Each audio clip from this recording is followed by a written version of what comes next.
ಶ್ರೀ ವಿಷ್ಣು ವಿಶ್ವದೇವದ ಮಾಯಾವೃತ ದೇವ ಸರ್ವೇಶ ಪರಪಮ್ಮನೆಂದು ಆವರಣದಲ್ಲಿ ಕಾಣದೊಡ ವರ್ತಿಗೆ ನಂಬಿವುದು ಆ ವಿಚಿತ್ರಕ್ಕೆ ನಮಿಸು ಮಂಕುತಿಮ್ಮ, ಆ ವಿಚಿತ್ರಕ್ಕೆ ನಮಿಸು ಮಂಕುತಿಮ್ಮ. ವಿದ್ಯಾಧಿದೇವತೆಯಾದಂಥ ಶಾರದಾಂಬೆಯನ್ನ ಎಲ್ಲ ಹೃದಯ ಮಂದಿರದಲ್ಲಿ ಧ್ಯಾನಿಸ್ತಾ ಇವತ್ತು ಕರ್ನಾಟಕ ರಾಜ್ಯದಲ್ಲಿ ರೈತ ಪರ ಹೋರಾಟಗಳನ್ನು ಮಾಡಿ ರಾಜ್ಯ ಅಷ್ಟೇ ಅಲ್ಲ ರಾಷ್ಟ್ರದಲ್ಲಿಯೂ ಕೂಡ ಒಂದು ಬಹುಮುಖ್ಯವಾದಂಥ ಹೆಗ್ಗುರುತನ್ನು ಉಳಿಸಿಕೊಂಡಿರುವಂಥ ಯಾವುದಾದ್ರೂ ಗ್ರಾಮ ಇದ್ದರೆ ಅದು ನಮ್ಮ ಜಿಲ್ಲೆಯ ಮುಧೋಳ ತಾಲೂಕಿನ ಹೆಮ್ಮೆಯ ಶಿರೋಳ್ ಗ್ರಾಮ ಅಂದರೆ ತಪ್ಪಾಗುತ್ತೆ.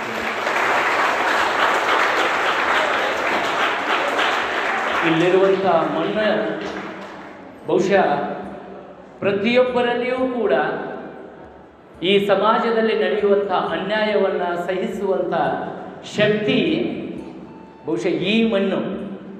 ನನಗೆ ನಿಜವಾಗಲೂ ಇಲ್ಲಿ ಬಂದಾಗ ನನಗೆ ಬಹಳ ಆನಂದ ಆಯಿತು. ಯಾಕಂದರೆ ಇಂತಹ ಒಂದು ಹೋರಾಟದ ನೆಲೆಯಲ್ಲಿ ಒಂದು ಸಾತ್ವಿಕ ಬದುಕನ್ನು, ಅದು ಶ್ರಮ ಸಂಸ್ಕೃತಿಯ ಮೂಲಕ ರೈತಾಪಿ ವರ್ಗ ಎಂಥ ಸಂಭ್ರಮದಿಂದ ಇಲ್ಲಿ ಜೀವನವನ್ನು ಕಳೀತಾ ಇದ್ದಾರಲ್ಲ, ಇಂಥ ಒಂದು ಪುಣ್ಯಮಯವಾದಂಥ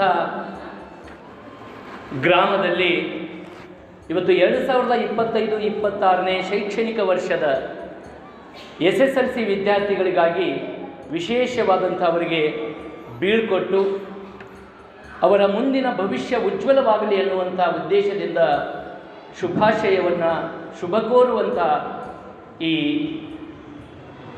ಸರಳ ಸುಂದರ ಸಮಾರಂಭದ ವೇದಿಕೆ ಮೇಲೆ ವಿರಾಜಮಾನರಂಥ ಕಾರ್ಯಕ್ರಮದ ಸಾನ್ನಿಧ್ಯವನ್ನು ಕರುಣಿಸಿದಂಥ ಪೂಜ್ಯರೇ, ಹಾಗೆ ವೇದಿಕೆ ಮೇಲೆ ವಿರಾಜಮಾನರಂಥ ಎಲ್ಲ ಗಣ್ಯಮಾನ್ಯರೇ, STMC ಅಧ್ಯಕ್ಷರೇ, ಉಪಾಧ್ಯಕ್ಷರೇ, ಸರ್ವ ಸದಸ್ಯರೇ, ಈ ಶಾಲೆಯ ಮುಖ್ಯೋಪಾಧ್ಯಾಯರೇ, ಹಾಗೆ ಎಲ್ಲ ಆದರಣೀಯ ಗುರುಗಳೇ, ಗುರುಮಾತೆಯರೇ, ಜೊತೆಗೆ ದೇವ ಸ್ವರೂಪವಾದಂಥ ಎಲ್ಲ ವಿದ್ಯಾರ್ಥಿನಿಯರೇ, ತಮ್ಮೆಲ್ಲರ ಅಂತರಾತ್ಮದಲ್ಲಿ ಪ್ರಜ್ವಲಿಸುತ್ತಿರುವಂಥ ಆತ್ಮಜ್ಯೋತಿಗೆ ನನ್ನ ಭಕ್ತಿಪೂರ್ವಕ ಶರಣು ಶರಣಾರ್ಥಿಗಳು.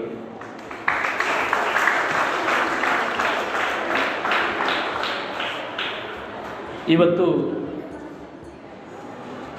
ಈ ಒಂದು ಸರ್ಕಾರಿ ಪ್ರೌಢಶಾಲೆ ಶಿರೋಳದಲ್ಲಿ ಒಂದು ಸಂಭ್ರಮದ ವಾತಾವರಣ, ಹಬ್ಬದ ವಾತಾವರಣ. ಎಲ್ಲ ನಮ್ಮ ವಿದ್ಯಾರ್ಥಿನಿಯರಾಗಲಿ, ವಿಶೇಷವಾಗಿ SSLC ವಿದ್ಯಾರ್ಥಿಗಳು ಭಾಳ ಅದ್ಭುತವಾಗಿ ನಿಮಗೆ ಫ್ರೀಡಮ್ ಕೊಟ್ಟಂಗೆ ಕಾಣ್ತಾರೆ ಅಲ್ವಾ? ಸ್ವಾತಂತ್ರ್ಯವನ್ನು ಕೊಟ್ಟಾರೆ. ಪ್ರತಿದಿನ ಇಂಥ ಡ್ರೆಸ್, ಶಾಲಾ ಸಮವಸ್ತ್ರ ಹಾಕ್ಕೊಂಡು ಬರಬೇಕು, ಶಿಸ್ತಿನಿಂದ ಬರಬೇಕಂತ ಹೇಳ್ತಿದ್ರು. ಆದರೆ ಇವತ್ತು ಎಲ್ರಿಗೂ ಕೂಡ ಒಂದು ಸ್ವಾತಂತ್ರ್ಯವನ್ನು ನೀಡಿ ಸ್ವಚ್ಛಂದವಾಗಿ ಏನು ಕಳೆದ 3 ವರ್ಷಗಳಿಂದ ಈ ಶಾಲೆಯಲ್ಲಿ ಅಧ್ಯಯನ ಮಾಡಿ ಇನ್ನೇನು ನಿಮ್ಮ ಜೀವನದ ನಿರ್ಣಾಯಕ ಹಂತ, ಎಲ್ಲ ವಿದ್ಯಾರ್ಥಿಗಳು ವಿದ್ಯಾರ್ಥಿನಿಯರು ಭಾಳ ಆಲಿಸಬೇಕು. ನಿಮ್ಮ ಜೀವನದ ನಿರ್ಣಾಯಕ ಹಂತದಲ್ಲಿ ತಾವಿದ್ದೀರಿ. ಇವತ್ತು ನಿಮ್ಮ ಇಲ್ಲಿಯವರೆಗಿನ ಸಾಧನೆಯ ಒಂದು ಪರೀಕ್ಷೆ, ಎಷ್ಟರ ಮಟ್ಟಿಗೆ ನೀವು ಪರಿಶ್ರಮ ಪಟ್ಟಿರಿ ಅನ್ನುವಂಥದ್ದನ್ನು, ಆ ಒಂದು ಜ್ಞಾನವನ್ನು ಪರೀಕ್ಷೆಯ ಮೂಲಕ ವ್ಯಕ್ತಪಡಿಸುವಂಥ ಅವಕಾಶ ಕೇವಲ ಇನ್ನು 4 ದಿನ ನಿಮಗೆ ಉಳಿದಿದೆ. 18ರಿಂದ ಪರೀಕ್ಷೆ ಪ್ರಾರಂಭ, ಈಗಾಗಲೇ 14 ಕಳೆದು ಹೋಗ್ತಾ ಇದೆ. 15, 16, 17 ಕೇವಲ ಉಳಿದಿರುವಂಥದ್ದು 3 ದಿನ ಅಲ್ವಾ? ಬಹುಶಃ ಈ ಕಾರ್ಯಕ್ರಮವನ್ನು ಕೂಡ ಭಾಳ ತುರ್ತಾಗಿ ಆಯೋಜನೆ ಮಾಡಿದ್ದೀವಿ ಅಂತ ಹೇಳ್ಕೊಂಡು ನನಗೆ ನಿನ್ನೆ ನಮ್ಮ ಸ್ನೇಹಿತರಾದಂಥ ಮಮದಾಪುರ್ ಸರ್ ಅವರು ಕೂಡ ವ್ಯಕ್ತಪಡಿಸಿದರು. ನಾನು ಪ್ರಾರಂಭದಲ್ಲಿ ನಾವೆಲ್ಲರೂ ಕೂಡ ಒಂದು ಛಾಯಾಚಿತ್ರಕ್ಕೆ ಫೋಟೋ ತೆಗೆಸ್ಕೊಳ್ಳಿಕ್ಕೆ ನಿಂತಿದ್ವಿ. ನಾವೆಲ್ಲ ಕುಳಿತಿದ್ವಿ, ನೀವೆಲ್ಲ ನಿಂತಿದ್ರಿ. ವಿಶೇಷವಾಗಿ ಮೊದಲನೇದೇ ನಮ್ಮ ವಿದ್ಯಾರ್ಥಿನಿಯರಿಗೆ ಆದ್ಯತೆಯನ್ನು ನೀಡಿ ನನಗಲ್ಲಿ ಒಂದಷ್ಟು ಮಾತುಗಳು ಕೇಳಿಬಂದು. ಏನು ಕೇಳಿಬಂದು ಅಂದರೆ, ಸರ ಜಲ್ದಿ ಫೋಟೋ ಹೊಡಿಸ್ರಿ ಅಂತೇಳಿ. ನಾನು ಅಂದ್ಕೊಂಡೆ ಯಾಕಿರ್ಬೋದು, ಯಾಕೆ ಆನ್ಸರ್ ಮಾಡ್ತಾರೆ ಅಂತಂದಾಗ ಮತ್ತೆ ಅವರಿಂದ ಬಂತು, ಬಿಸಿಲು ಭಾಳ ಐತ್ರಿ, ತಡ್ಕೊಳಕ್ಕಾಗೋದಿಲ್ಲ ಅಂತ. ಒಮ್ಮೆ ಆಲೋಚನೆ ಮಾಡಬೇಕು ಇಲ್ಲೆಲ್ಲ ಕುಳಿತಿರುವಂಥ ವಿದ್ಯಾರ್ಥಿನಿಯರು. ಇವತ್ತು ಈ ಭೂಮಿಗೆ ತಂದಂಥ ನಿಮ್ಮ ಹೆತ್ತ ತಂದೆ ತಾಯಿಗಳು ಯಾವ ಪರಿಸ್ಥಿತಿಯಲ್ಲಿ ಇದ್ದಾರೆ ಅನ್ನುವಂಥದ್ದನ್ನು ಒಮ್ಮೆ ನೀವು ಆಲೋಚನೆ ಮಾಡಿ. ಕೇವಲ ನಮಗೆ 5 ನಿಮಿಷಗಳ ಕಾಲ ಆ ಬಿಸಿಲಿನ ಪ್ರಖರತೆಯನ್ನು ತಡೆದುಕೊಳ್ಳಕ್ಕೆ ಶಕ್ತಿ ಇಲ್ಲದೇ ಸರ ಬೇಗ ಮುಗಿಸ್ರಿ, ಫೋಟೋ ಬೇಗ ಹೊಡೀರಿ ಅಂತ ಮಾತುಗಳು ಬಂದವಲ್ಲ, ಒಮ್ಮೆ ಆಲೋಚನೆ ಮಾಡಬೇಕು. ಇಡೀ ದಿನ ಬಿಸಿಲಲ್ಲಿ ತಮ್ಮ ದೇಹವನ್ನು ದಂಡಿಸಿ ನಿಮ್ಮೆಲ್ಲರನ್ನ ನೆರಳಲ್ಲಿ ಕುಳ್ಳಿರಿಸಿ ಶ್ರಮದಿಂದ ಬದುಕನ್ನು ಕಟ್ಟಿಕೊಂಡಿದ್ದಾರಲ್ಲ, ಆ ತಂದೆ ತಾಯಿಗಳನ್ನು ಒಮ್ಮೆ ನೀವು ಏನು ಮಾಡ್ಕೋಬೇಕು, ಈ ಸಂದರ್ಭದಲ್ಲಿ ಸ್ಮರಣೆ ಮಾಡ್ಕೋಬೇಕು. ಆ ತಂದೆ ತಾಯಿಗಳನ್ನ ಸ್ಮರಣೆ ಮಾಡ್ಕೋಬೇಕು. ಯಾಕೆ ನಮ್ಮನ್ನ ಇವತ್ತು ಶಾಲೆ ಕಳಿಸ್ಯಾರ, ಯಾಕೆ ನಮಗೆ ಶಿಕ್ಷಣವನ್ನು ನೀಡ್ತಾ ಇದ್ದಾರೆ ಅನ್ನುವಂಥದ್ದನ್ನು ಒಮ್ಮೆ ಆಲೋಚನೆ ಮಾಡಿದಾಗ, ಅಥವಾ ಇಷ್ಟು ಎಲ್ಲ ಶಿಕ್ಷಕರಲ್ಲಿರುವಂಥ ಎಲ್ಲ ಶಿಕ್ಷಕರನ್ನು ನಾನು ಗಮನಿಸಿದೆ. ನಿಮ್ಮೆಲ್ಲ ಶಿಕ್ಷಕರು ಹೆಂಗದಾರ ಅಂದ್ರೆ ಓಡುವಂಥ ಶಿಕ್ಷಕರದಾರ, ಓಡುವಂಥವ್ರು. ಆ ಓಡುವಂಥ ಶಿಕ್ಷಕರಿಂದ ನೀವು ಓಡಬೇಕು, ಏನು ಕೂತ್ಕೊಂಡು ನಿದ್ದೆ ಮಾಡಬೇಕು. ಅವ್ರು ಓಡ್ತಾರಂದ್ರೆ ಅವ್ರಿಗಿಂತ ವೇಗವಾಗಿ ನೀವು ಓಡಬೇಕು. ಅಂದರೆ ಅವ್ರ ಆಸೆ ಇಟ್ಕೊಂಡಾರ. ಈಗಾಗಲೇ ಹೇಳಿದ್ರು ನಿಮಗೆ ಶುಭ ಕೋರ್ತಾ. ನೀವೆಲ್ಲರೂ ಕೂಡ ಈ ಶಾಲೆಯ ಕೀರ್ತಿ ಪತಾಕೆಯನ್ನು ಹಾರಿಸ್ಬೇಕು. ಹೆಂಗೆ ಸುಮ್ ಕುಂತ್ರ ಕೀರ್ತಿ ಪತಾಕೆ ಹಾರುತ್ತಾ? ಅಧ್ಯಯನ ಮಾಡಬೇಕಲ್ಲ, ಓದಬೇಕಲ್ಲ, ಪರಿಶ್ರಮ ಪಡಬೇಕಲ್ಲ. ಪಡಬಾರ್ದು? ಯಾರು ಪರಿಶ್ರಮ ಪಡಬೇಕು? ನಾವೇ ಪಡಬೇಕಲ್ಲ. ಅಂದರೆ ನೆನಪಿಟ್ಕೊಳ್ಳಿ, ನಮ್ಮ ತಂದೆ ತಾಯಿ, ಗುರುಗಳು, ಈ ಸಮಾಜ ನಿಮ್ಮ ಮೇಲೆ ಬಹುದೊಡ್ಡದಾದಂಥ ಕನಸನ್ನು ಇಟ್ಕೊಂಡೈತಿ. ನಾನು ಒಳಗಡೆ ಮುಖ್ಯೋಪಾಧ್ಯಾಯರ ಕೊಠಡಿಯಲ್ಲಿದ್ದಾಗ ನಮ್ಮ ಎಲ್ಲ ಇಲ್ಲಿರುವಂಥ ಹಿರಿಯರು ಮಾತಾಡ್ತಾ ಇದ್ದರು. ಹೊರಗಡೆ ಬಂದಾಗ ನಿಮ್ಮ ಒಂದಷ್ಟು ಆ ಚಟುವಟಿಕೆಗಳನ್ನು ಗಮನಿಸಿ, ಇವರು ಮುಂದೆ ಟ್ಯಾಕ್ಟರ್ ಓಡಿಸೋರು ಆಗ್ತಾರ ಅಂತ ತಿಳ್ಕೊಂಡು ಇಲ್ಲಿ ಯಾರೋ ಒಬ್ಬರು ನನ್ನ ಕಿವಿಗೆ ಬಿತ್ತು. ಯಾಕೆ ಅವ್ರ ರೀತಿ ಹೇಳಿದರು? ಇವರು ಏನೋ ಟ್ಯಾಕ್ಟರ್ ಓಡಿಸೋಂಗೆ ಕಾಣ್ತಾರೆ. ಇವರು ಸ್ವಲ್ಪ ಪರೀಕ್ಷೆ ಮಾಡಿಬಿಡೋನು ಸರ್, ಇವ್ರು ಏನು ಟ್ಯಾಕ್ಟರ್ ಓಡಿಸ್ತಾರೋ ಅಥವಾ ಏನು ಅಧ್ಯಯನ ಮಾಡ್ತಾರೋ ಅಂತ ಸ್ವಲ್ಪ ಎಲ್ಲರಿಗೂ ಮನರಂಜನೆ ಆಗುತ್ತಾ. ನೋಡ್ರಿಪ್ಪ, ಎಲ್ಲರಿಗೂ ಹೇಳ್ತೀನಿ, ನಾನು ಒಂದು ಹಾಡಿನ ಒಂದು ಪದ ಅಥವಾ ಒಂದು ಸಾಲು ಹೇಳ್ತೀನಿ, ನೀವು ಮುಂದಿನ ಒಂದೇ ಸಾಲ ಹೇಳಿ ನಿಂದ್ರಿಸಿಬಿಡ್ಬೇಕು. ಗೊತ್ತಾಯ್ತಲ್ಲ? ಸರಿಯಾಗಿ ಕೇಳಿಸ್ಕೊಳ್ತಾ ಇದ್ರಿ? ಎಸ್. ನಾನು ಒಂದು ಸಾಲು ಅಥವಾ ಒಂದು ಪದ ಹಾಡ್ತೇನೆ. ಒಂದು ಪದನೂ ಹಾಡ್ಬೋದು, ಒಂದು ಸಾಲನೂ ಹಾಡ್ಬೋದು. ನೀವು ಮುಂದಿನ ನೀವು ಹಾಡ್ಬೋದು. ಎಸ್, ರೆಡಿನಾ? ನಾ ಡ್ರೈವರ. ಸ್ವಲ್ಪ ಗಮನಿಸಬೇಕು. ಪ್ರೀತಿಯ ಪರಿಮಳ, ಸ್ವಲ್ಪ ಗಮನಿಸ್ರಿ. ಧ್ವನಿ ಈ ಕಡೆಯಿಂದ ಬಂತೋ ಈ ಕಡೆಯಿಂದ ಬಂತೋ ಸ್ವಲ್ಪ ನಾವು ಆಲೋಚನೆ ಮಾಡೋನಿಲ್ಲ. ಇಲ್ಲಿರುವಂಥ ಇಷ್ಟೆಲ್ಲ ಇದ್ರು. ಬೋಲೋ ಭಾರತ್ ಮಾತಾ ಕಿ ಜೈ ಜವಾನ್. ಇಲ್ಲಿ ಗಮನಿಸ್ರಿ, ಧ್ವನಿಯಲ್ಲಿ ಅಥವಾ ಆ ಒಂದು ಶಬ್ದದ ಏರಿಳಿತದಲ್ಲಿ ಸ್ವಲ್ಪ ವ್ಯತ್ಯಾಸ ಆಯಿತು. ನಾನು ಮೊದಲು 2 ಪದ್ಯಗಳನ್ನು ಹಾಡಿದಾಗ ನಾನು ಮೊದಲೇ ಎಚ್ಚರಿಕೆ ಕೊಟ್ಟಿದ್ದೆ. ಏನಂತ?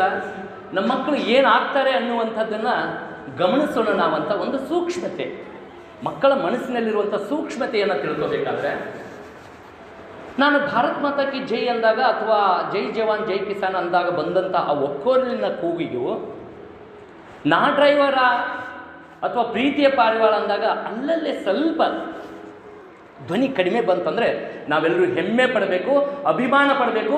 ಈ ಎಲ್ಲ ಮಕ್ಕಳು ನಮ್ಮ ಕನಸನ್ನು ನನಸು ಮಾಡ್ತಾರೆ ಅಂತ.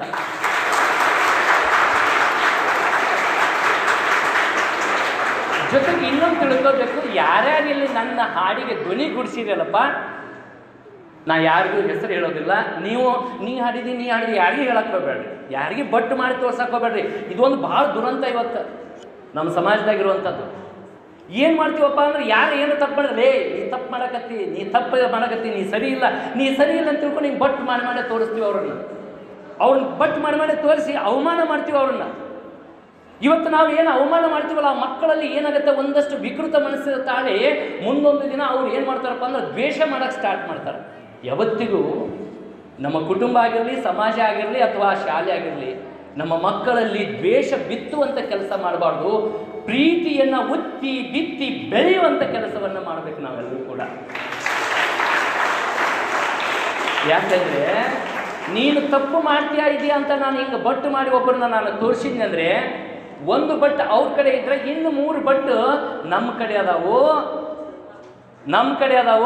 ಮೇಲೊಂದು ಬಟ್ಟು ಮೇಲ್ಗಡೆ ಕುಂತು ಜಡ್ಜ್ಮೆಂಟ್ ಹೇಳ್ತೈತಿ. ಹೌದು, ಅವ್ನಿಗೆ ಹೇಳೋಕ್ಕಿಂತ ಮುಂಚೆ ನೀನು ನೋಡು, ನೀ ಹೆಂಗದಿ.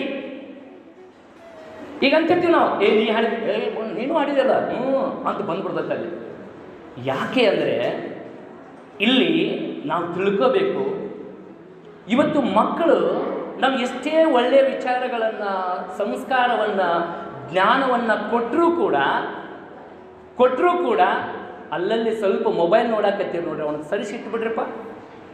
ಯಾರ್ಯಾರ ಕೈಯ ಮೊಬೈಲ್ ಅಲ್ಲಲ್ಲಿ ನೋಡಾಕತ್ತೀರಿ. ಇವತ್ತು ನಾನು ಹೇಗೆ ಹೇಳಿ, ಇಲ್ಲಿ ಸ್ವಾತಂತ್ರ್ಯ ಐತಿ, ಫ್ರೀಡಮ್ ಕೊಟ್ಟಾರ ನಿಮಗೆ. ಒಬ್ರು ಯಾರೋ ಪಾಲಕರು ವೇದಿಕೆಗೆ ಬಂದ್ರು, ಅಲ್ಲಿ ಫೋಟೋ ತೆಗಿಸುವಾಗ ನಿಮ್ಮ ಅಪ್ಪ ಬಂದು ನೋಡಿ ಮೊಬೈಲ್ ಇಸ್ಕೊ ಅಂತ ತಿಳ್ಕೊಂಡು ಅದು ಧ್ವನಿ ಕೇಳಿಸ್ಕೊಂಡೆ, ಅದನ್ನು ಧ್ವನಿ ಕೇಳಿಸ್ಕೊಂಡೆ. ಯಾಕಂದ್ರೆ ಅವರು ಫ್ರೀಯಾಗಿ ಕೊಟ್ಟಾರೆ ನಿಮಗೆ. ಹೋಗ್ಲಿ, ಇವತ್ತೇನೋ ಅವ್ರ ಮನೆಯ ಕಾರ್ಯಕ್ರಮ, ಏನೋ ಸ್ಕೂಲ್ನಲ್ಲಿ ಕಾರ್ಯಕ್ರಮ ಐತಿ, ಒಂದಿಷ್ಟು ಫೋಟೋ, ಏನೋ ಒಂದಷ್ಟು ರಸ ನಿಮಿಷಗಳನ್ನು ಸೆರೆ ಹಿಡ್ಕೊಳ್ತಾರೆ. ಇವು ಮುಂದಿನ ಜೀವನಕ್ಕೆ, ನಾನು SSLC ಇಲ್ಲಿ ಕಲ್ತೀನಿ, ಆಗ ಹೆಂಗಿದ್ದೆ, ಈಗ ಹೆಂಗಾಗಿನಿ, ಆಗ ಏನೇನು ಮಾಡ್ತಾ ಇದ್ದೆ, ಈಗ ಏನೇನು ಮಾಡಾಕತ್ತೀನಿ ಅನ್ನುವಂಥದ್ದು ಒಂದಷ್ಟು ತುಲನಾತ್ಮಕವಾಗಿ ಅವಲೋಕನ ಮಾಡ್ತಾ ನಮ್ಮನ್ನೇ ನಾವು ತಿದ್ದಿಕೊಳ್ಳುವಂಥ ಇವೆಲ್ಲ ರಸ ನಿಮಿಷಗಳು. ಹಾಗಾಗಿ ಇವತ್ತು ನೀವು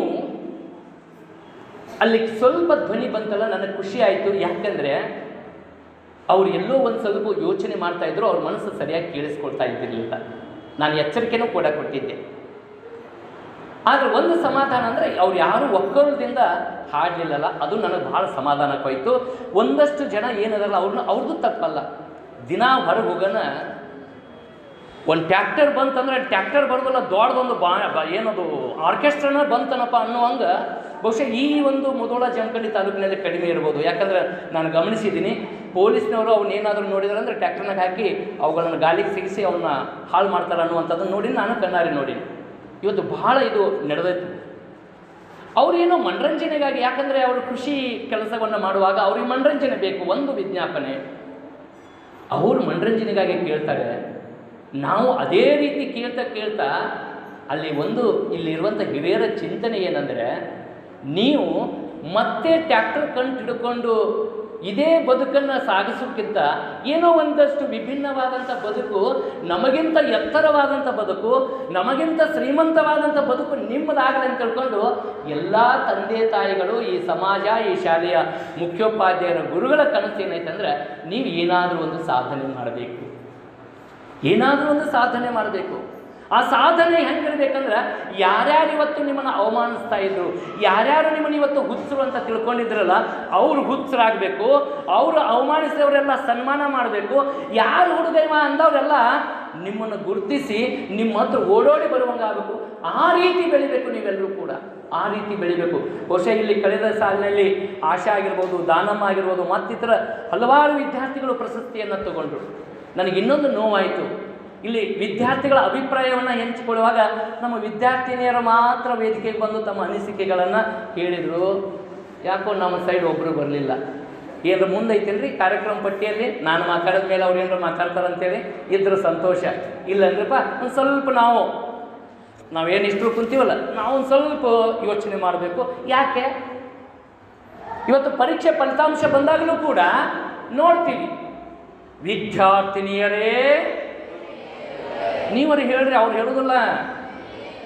ವಿದ್ಯಾರ್ಥಿನಿಯರೇ, ನಮ್ಮ ವಿದ್ಯಾರ್ಥಿಗಳ ಮೇಲ್ಗೆ ಯಾಕಾಗೊಂದು ನಾವೇನು ಮಾಡಕತ್ತೀವಿ, ಹಿಂಗೆ ಟ್ಯಾಕ್ಟರ್ನ ಗೀತೆ ಹಾಡಕ್ಕೆ ಕೇಳ್ಕೋ ಅಂತ ನಮ್ಮ ಸರ್ ಎಚ್ಚರಿಕೆ ಕೊಡ್ತೀವಿ, ಬಟನ್ ಹಾಕೋ ಅಂತೇಳಿ. ಏನದೆಲ್ಲ ಸರಿಯಾಗಿ ಕಟಿಂಗ್ ಮಾಡಿಸ್ಕೊಂಬ, ಏನಿದೆಯಲ್ಲ ಸರಿಯಾಗಿರೋ, ಏನು ಯಾಕೆ ಅಲ್ಯಾಕದಿ ಇಲ್ಯಾಕದಿ ಅಂತ ಪ್ರಶ್ನೆ ಮಾಡೋದಿಲ್ವಾ? ಯಾಕೆ ಮಾಡ್ತಾರಂದರೆ, ನಿಮ್ಮ ಮುಂದಿನ ಭವಿಷ್ಯದಲ್ಲಿ ನೀವು ಯಾವತ್ತಿಗೂ ತಪ್ಪು ಹಾದಿ ತಿಳಿಬಾರ್ದು. ನೀವೆಲ್ಲರೂ ಕೂಡ ಕಲ್ತಿರುವಂಥ ಜ್ಞಾನ, ಇದು ಶಿಕ್ಷಣ ಐತಲ್ಲ, ಶಿಕ್ಷಣಕ್ಕೂ ಕೂಡ ನಮ್ಮ ಅರಿವು ಅನ್ನುವಂಥದ್ದು, ಅಂತರಾತ್ಮದ ಅರಿವಿಗೂ ಭಾಳ ವ್ಯತ್ಯಾಸ ಐತಿ. ನೋಡಿರಿ, ನಮಗೆ ಜ್ಞಾನ ನಾವೆಲ್ಲ ಪಡ್ಕೋತೀವಲ್ಲ ಜ್ಞಾನ. ಈಗ ಒಂದು ಮ್ಯಾಥ್ಸ್ ಬಾಕ್ಸ್ ಐತಿ, ಮ್ಯಾಥ್ಸ್ ಬಾಕ್ಸ್ ಕಡ್ಡಿ ಗೀರಿದ್ರೆ ಬೆಂಕಿ ಬರುತ್ತೆ ಅನ್ನುವಂಥದ್ದು ಜ್ಞಾನ. ಇದು ಮ್ಯಾಥ್ಸ್ ಬಾಕ್ಸ್ ಕಡ್ಡಿ ಪಟ್ಟಂತ ಅದಕ್ಕೆ ಒಂದು ಕಡ್ಡಿ ತೊಗೊಂಡು ಗೀರಿದ್ರೆ ಬೆಂಕಿ ಉತ್ಪತ್ತಿ ಆಗುತ್ತೆ ಅನ್ನುವಂಥದ್ದು ಜ್ಞಾನ. ಆ ಬೆಂಕಿ ಉತ್ಪತ್ತಿ ಆದಂಥದ್ದನ್ನು ನಾನೇನು ಒಂದು ಜ್ಯೋತಿ ಹಚ್ಚಬೇಕು, ಒಂದಷ್ಟು ಉದಿನ ಕಡ್ಡಿ ಹಚ್ಚಬೇಕು, ಅಥವಾ ಒಂದಷ್ಟು ಕಲ್ಮಶವನ್ನು ಸುಟ್ಟಾಕ್ಲಿಕ್ಕೆ ಹಚ್ಚಬೇಕು ಅನ್ನುವಂಥದ್ದು ಅರಿವು. ಅದೇ ಬೆಂಕಿಯನ್ನು ತಗೊಂಡು ಇನ್ಯಾರನ್ನು ಸುಡಬೇಕು, ಇನ್ಯಾರೋ ಬನ್ನಿ ಬೆಂಕಿ ಹಚ್ಚಬೇಕು, ಇನ್ಯಾರದ ಕಬ್ಬಿನ ಗದ್ದೆಗೆ ಬೆಂಕಿ ಹಚ್ಚಬೇಕು ಅಂತ ತಿಳ್ಕೊಂಡು ಆಲೋಚನೆ ಮಾಡುತ್ತಲ್ಲ, ಎರಡು ಆಲೋಚನೆ. ಒಂದು ಒಳ್ಳೆಯದನ್ನು ತೋರಿಸಿದ್ರೆ ಇನ್ನೊಂದು ಕೆಟ್ಟದ್ದನ್ನು ತೋರಿಸ್ತೈತಿ. ಯಾವತ್ತಿಗೂ ಕೂಡ ಜ್ಞಾನವಂತ ಯಾರಾದರೂ ತಪ್ಪು ಮಾಡಲಿ, ಕಲಿದೇ ಇರುವಂಥವ್ರು ತಪ್ಪು ಮಾಡಲಿ, ಆದರೆ ಕಲಿತವರು ಏನಾದರೂ ತಪ್ಪು ಮಾಡಿದರೆ ಯಾರು ಕೂಡ ಈ ಸಮಾಜ ಒಪ್ಪೋದಿಲ್ಲ. ಹಾಗಾದ್ರೆ ಕಲಿಯೋದು ಎದಕ್ಕೆ ಉದ್ದೇಶ? ಜ್ಞಾನದೊಂದಿಗೆ ಸಂಸ್ಕಾರ. ಸಂಸ್ಕಾರ ಅಂದರೆ ಏನಿಲ್ಲಿ? ಜ್ಞಾನ. ಕಡ್ಡಿ ಪಟ್ಟಿನ ತಗೊಂಡು ಗೀರಿದ್ರೆ ಬೆಳಗ್ಗೆ ಹತ್ತತ್ತು ಅನ್ನೋದು ಜ್ಞಾನ. ಅದನ್ನು ನಾನು ಎದಕ್ಕೆ ಉಪಯೋಗಿಸ್ಬೇಕು? ಒಳ್ಳೆಯದಕ್ಕೆ ಉಪಯೋಗಿಸ್ಬೇಕು, ಕೆಟ್ಟದಕ್ಕೆ ಉಪಯೋಗಿಸ್ಬೇಕು ಅನ್ನೋದೈತಲ್ಲ, ಇದೇ ಅರಿವು, ಇದೇ ಸಂಸ್ಕಾರ. ಇವತ್ತು ಜ್ಞಾನದೊಂದಿಗೆ ಸಂಸ್ಕಾರವೂ ಕೂಡ ಬರಬೇಕಾಗಿರುವಂಥದ್ದು ಇಂದಿನ ದಿನಮಾನದ ಅತೀ ತುರ್ತು ಅಗತ್ಯ. ತುರ್ತು ಅಗತ್ಯ. ಇವತ್ತು ನಿಮಗೆಲ್ಲ ನಿರಂತರವಾಗಿ SSLC ವಿದ್ಯಾರ್ಥಿಗಳಿಗೆ ವಿಶೇಷವಾಗಿ ಒತ್ತನ್ನು ಕೊಟ್ಟು ನಿಮ್ಮ ಗುರುಗಳೆಲ್ಲರಿಗೂ ನಿಮಗೆ ಒಳ್ಳೆಯ ರೀತಿಯಿಂದ ಮಾರ್ಗದರ್ಶನ ಮಾಡಿ ಹಲವಾರು ಸರಣಿ ಪರೀಕ್ಷೆಗಳನ್ನು ತೆಗೆದುಕೊಂಡು ಅದರಲ್ಲಿರುವಂಥ ತಪ್ಪುಗಳನ್ನು ತಿದ್ದಿ ಮತ್ತೆ ಪುನಃ ಪ್ರಯತ್ನ ಮಾಡಿರಿ ಅಂತ ತಿಳ್ಕೊಂಡು ನಿಮಗೆ ಹೇಳಿದಾಗಲೂ ಕೂಡ ಎಷ್ಟೋ ವಿದ್ಯಾರ್ಥಿಗಳು ಅದನ್ನು ಸರಿಯಾಗಿ ಕೇಳಿಸ್ಕೊಳ್ಳೋದಿಲ್ಲ. ಅಂದರೆ ನೀವು ಎಲ್ಲೋ ನಿಮ್ಮ ಗುರಿಯನ್ನು ಮರಿತಾ ಇದ್ದೀರಿ, ಗುರುಗಳ ಮಾತುಗಳನ್ನು ಮರಿತಾ ಇದ್ದೀರಿ. ನೆನಪಿಟ್ಕೊಳ್ರಿ, ಯಾರು ಜೀವನದಲ್ಲಿ ಸಾಧನೆ ಮಾಡಬೇಕಂತ ನಾನೇನಾದರೂ ಹೊರಟನೆ ಅಂದರೆ ಮೊದಲು ಏನು ಮಾಡಬೇಕಂದ್ರೆ ನಾನು ನನ್ನಲ್ಲಿ ಒಳ್ಳೆಯ ಸಂಸ್ಕಾರವನ್ನು ರೂಢಿಸ್ಕೋಬೇಕು. ಎರಡನೇದಾಗಿ ತಂದೆ ತಾಯಿ, ಗುರು, ಸಮಾಜ, ಹಿರಿಯರು ಏನು ಹೇಳ್ತಾರಲ್ಲ ಮಾತುಗಳನ್ನು ಅವನ ಶ್ರದ್ಧೆಯಿಂದ ಕೇಳಿಸ್ಕೋಬೇಕು. ಇನ್ನು ಮೂರನೇದಾಗಿ ಆ ಎಲ್ಲ ವಿಚಾರಗಳನ್ನು ನನ್ನ ಬದುಕಿನಲ್ಲಿ ಅಳವಡಿಸಿಕೊಂಡು ಪ್ರಯತ್ನ ಮಾಡಬೇಕು. ಒಂದು ವೇಳೆ ಇದನ್ನು ಏನಾದರೂ ಮಾಡದೆ ನಾನು ಬೇರೆ ಏನಾದರೂ ಮಾಡಿದ್ನಪ್ಪ, ಈಗ ನಿಮ್ಗೆ ಓದ್ರಿ ಅಂತ ಕಳಿಸ್ಯಾರ, ಎಲ್ಲರೂ ಓದ್ರಿ ಅಂತಾರೆ ಬಿಟ್ಟು ತಗೋರಿ ಮೊಬೈಲ್ ತೊಗೊಂಡು ಗೇಮ್ ಮಾಡ್ರಿ, ಹೋರಿ ಆಟ ಆಡ್ಕೋರಿ, ಹೋರಿ TV ನೋಡ್ರಿ ಅಂತ ಯಾರು ಹೇಳ್ತಾರನಪ್ಪ? ಯಾರು ಹೇಳ್ತಾರ? ಯಾಕೆ ನಿಮಗೆ ಓದಂತಾರೆ? ಇದು ಒಂದು ಕ್ಷಣ. ಈ ಬದುಕಿಗೆ ನಿಮ್ಮ ಒಂದು ವಿದ್ಯಾರ್ಥಿ ಜೀವನ ಈಗ ನಮಗೆ ಬಾ ಅಂದ್ರೆ ಬರ್ತೈತೆ? ನಮಗೆ ಈ ಜೀವನ ಬಾ ಅಂದ್ರೆ ಬರ್ತೈತೆ? ಬರೋದಿಲ್ಲ. ಈಗ ನಿಮ್ಮದು ಅದಕ್ಕೆ ಹೇಳ್ತಾರೆ student life is A golden life. ಇದೊಂದು ಸುವರ್ಣ ಅವಕಾಶ. ಈ ಅವಕಾಶ ಮತ್ತೆ ಹೋದರೆ ಖಂಡಿತವಾಗಲೂ ನಿಮಗೆ ಈ ಕ್ಷಣ, ಈ ಸಮಯ, ಈ ಸುಂದರ ವಾತಾವರಣ ಮತ್ತೊಮ್ಮೆ ಸಿಗಲಿಕ್ಕೆ ಸಾಧ್ಯ ಇಲ್ಲ. ಹಾಗಾಗಿ ಎಚ್ಚರಿಕೆಯಿಂದ ಇರಬೇಕು. ಇಲ್ಲದೇ ಇದ್ರೆ ಏನಾಗುತ್ತೆ ಅಂದರೆ, ಒಬ್ಬ ಪ್ರವಾಸಿ ಇದ್ದ. ಆ ಪ್ರವಾಸಿ ಒಂದು ದೇಶವನ್ನು ಸುತ್ತಾಡ್ತಾ ಕೊನೆಯಲ್ಲಿ ತನ್ನ ಮನೆಗೆ ಹೋಗಬೇಕಾಗಿತ್ತು. ಈಗಿನಂಗೆ ಕಾರು, ಬಸ್ಸು ಏನೂ ಇಲ್ಲ, ನಡೆದುಕೊಂಡೇ ಹೋಗಬೇಕಾಗಿತ್ತು. ಹೋಗುವಂಥ ಸಂದರ್ಭದಲ್ಲಿ ಒಂದು ದಟ್ಟವಾದಂಥ ಕಾಡು. ಆ ಕಾಡನ್ನು ದಾಟಿ ತನ್ನ ಮನೆಯನ್ನು ಮುಟ್ಟಬೇಕಾಗಿತ್ತು. ಭಾಳ ಅವಸರದಿಂದ ಬೆಳಗ್ಗೆ ಎದ್ದು ಹೋಗ್ಬೇಕಂತ ತಿಳ್ಕೊಂಡು ಹೋಗ್ತಾನೆ. ದಟ್ಟವಾದಂಥ ಕಾಡು. ನೆನಪಿಟ್ಕೊಳ್ಳಿ, ನಿಮ್ಮ ಕ್ಷಣ ನಿಮ್ಮ ಕಣ್ಣು ಮುಂದೆ ಬರಬೇಕು. ದಟ್ಟವಾದ ಕಾಡು ಅಂದಾಗ ಅಲ್ಲಿ ಏನಿರ್ತವೆ? ಕ್ರೂರ ಪ್ರಾಣಿಗಳಿರ್ತವೆ. ಈತ ಯೋಚನೆ ಮಾಡ್ತಾನ, ಹೇಗಾದರೂ ಮಾಡಿ ಭಾಳ ವೇಗವಾಗಿ ಸ್ವಲ್ಪ ಯಾರೋ ಅಲ್ಲಿ ಮಾತಾಡಕತ್ತೀರಿ ನೋಡ್ರಿಪ್ಪ, ನಾನು ಮಾತಾಡುವಾಗ ನಿಮ್ಮ ಲಕ್ಷ್ಯ ಎಲ್ಲ ಇಲ್ಲಿ ಇದ್ರಷ್ಟೇ ನನ್ನ ಮಾತು ಬರ್ತಾವೆ. ಇಲ್ಲಕಂದ್ರೆ ನಾನು ಮಾತಾಡೋದು ವ್ಯರ್ಥ ಅಲ್ಲ. ನಾನು ಬಾದಾಮಿಯಿಂದ ಬಂದೀನಿ, 3 ಗಂಟೆಗಳ ಕಾಲ ಪ್ರಯಾಣ ಮಾಡ್ಕೊಂಡು ಬಂದೀನಿ. ಮತ್ತೆ ಹೋಗ್ಬೇಕಾದ್ರೆ 3 ಗಂಟೆಗಳ ಕಾಲ ಪ್ರಯಾಣ ಮಾಡ್ಕೊಂಡು ಹೋಗಬೇಕು. ನಾನು ಮಾತಾಡೋದು ಗೋಡೆ ಕೇಳಿಸ್ಕೊಳ್ಬೇಕಾದ್ರೆ ಯಾರು? ಹೌದಲ್ಲ? ಮತ್ತೆ ನೋಡ್ರಿ, ಅಲ್ಲಿ ಯಾರ್ಯಾರು ನಿಮ್ಮ ಮನಸ್ಸನ್ನು ಆಚೆ ಈಚೆ ತೊಡಲಾಡಿಸ್ತಾ ಇದ್ದೀರಲ್ಲ, ಅವರು ಒಂದು 5 ರಿಂದ 10 ನಿಮಿಷ ಈ ಕಡೆ ಕೇಳಿ. ಏನು ಮಾಡ್ತಾ ಇದ್ದ? ಪ್ರವಾಸಿ ಹೋಗ್ತಾ ಇದ್ದ, ದಟ್ಟವಾದಂಥ ಕಾಡು. ಆ ಕಾಡು ದಾಟಿದ್ರೆ ಸಾಕು ಅವನಿಗೆ ಊರು ಸಿಗ್ತಾ ಇತ್ತು. ಈತ ಯೋಚನೆ ಮಾಡ್ತಾನೆ, ಬೇಗ ಹೋಗಿ ಸೂರ್ಯಾಸ್ತ ಕತ್ತಲು ಆಗೋರೊಳಗೆ ಈ ಕಾಡನ್ನು ದಾಟಿಬಿಟ್ನೆ ಅಂದ್ರೆ ಆಯ್ತಪ್ಪ ನನಗೆ ಊರು ಸಿಗುತ್ತಂತ ತಿಳ್ಕೊಂಡು ಭಾಳ ವೇಗವಾಗಿ ಹೋಗ್ತಾನ. ಆದರೆ ಇನ್ನೂ ಕೆಲವು ಗಂಟೆಗಳ ಕಾಲ ಕ್ರಮಿಸಬೇಕಾಗಿರ್ತೈತಿ. ಆಗ ಏನಾಗ್ಬಿಡ್ತೈತಿ? ಕತ್ತಲು ಆವರಿಸ್ಕೊಂಡ್ಬಿಡ್ತೈತಿ.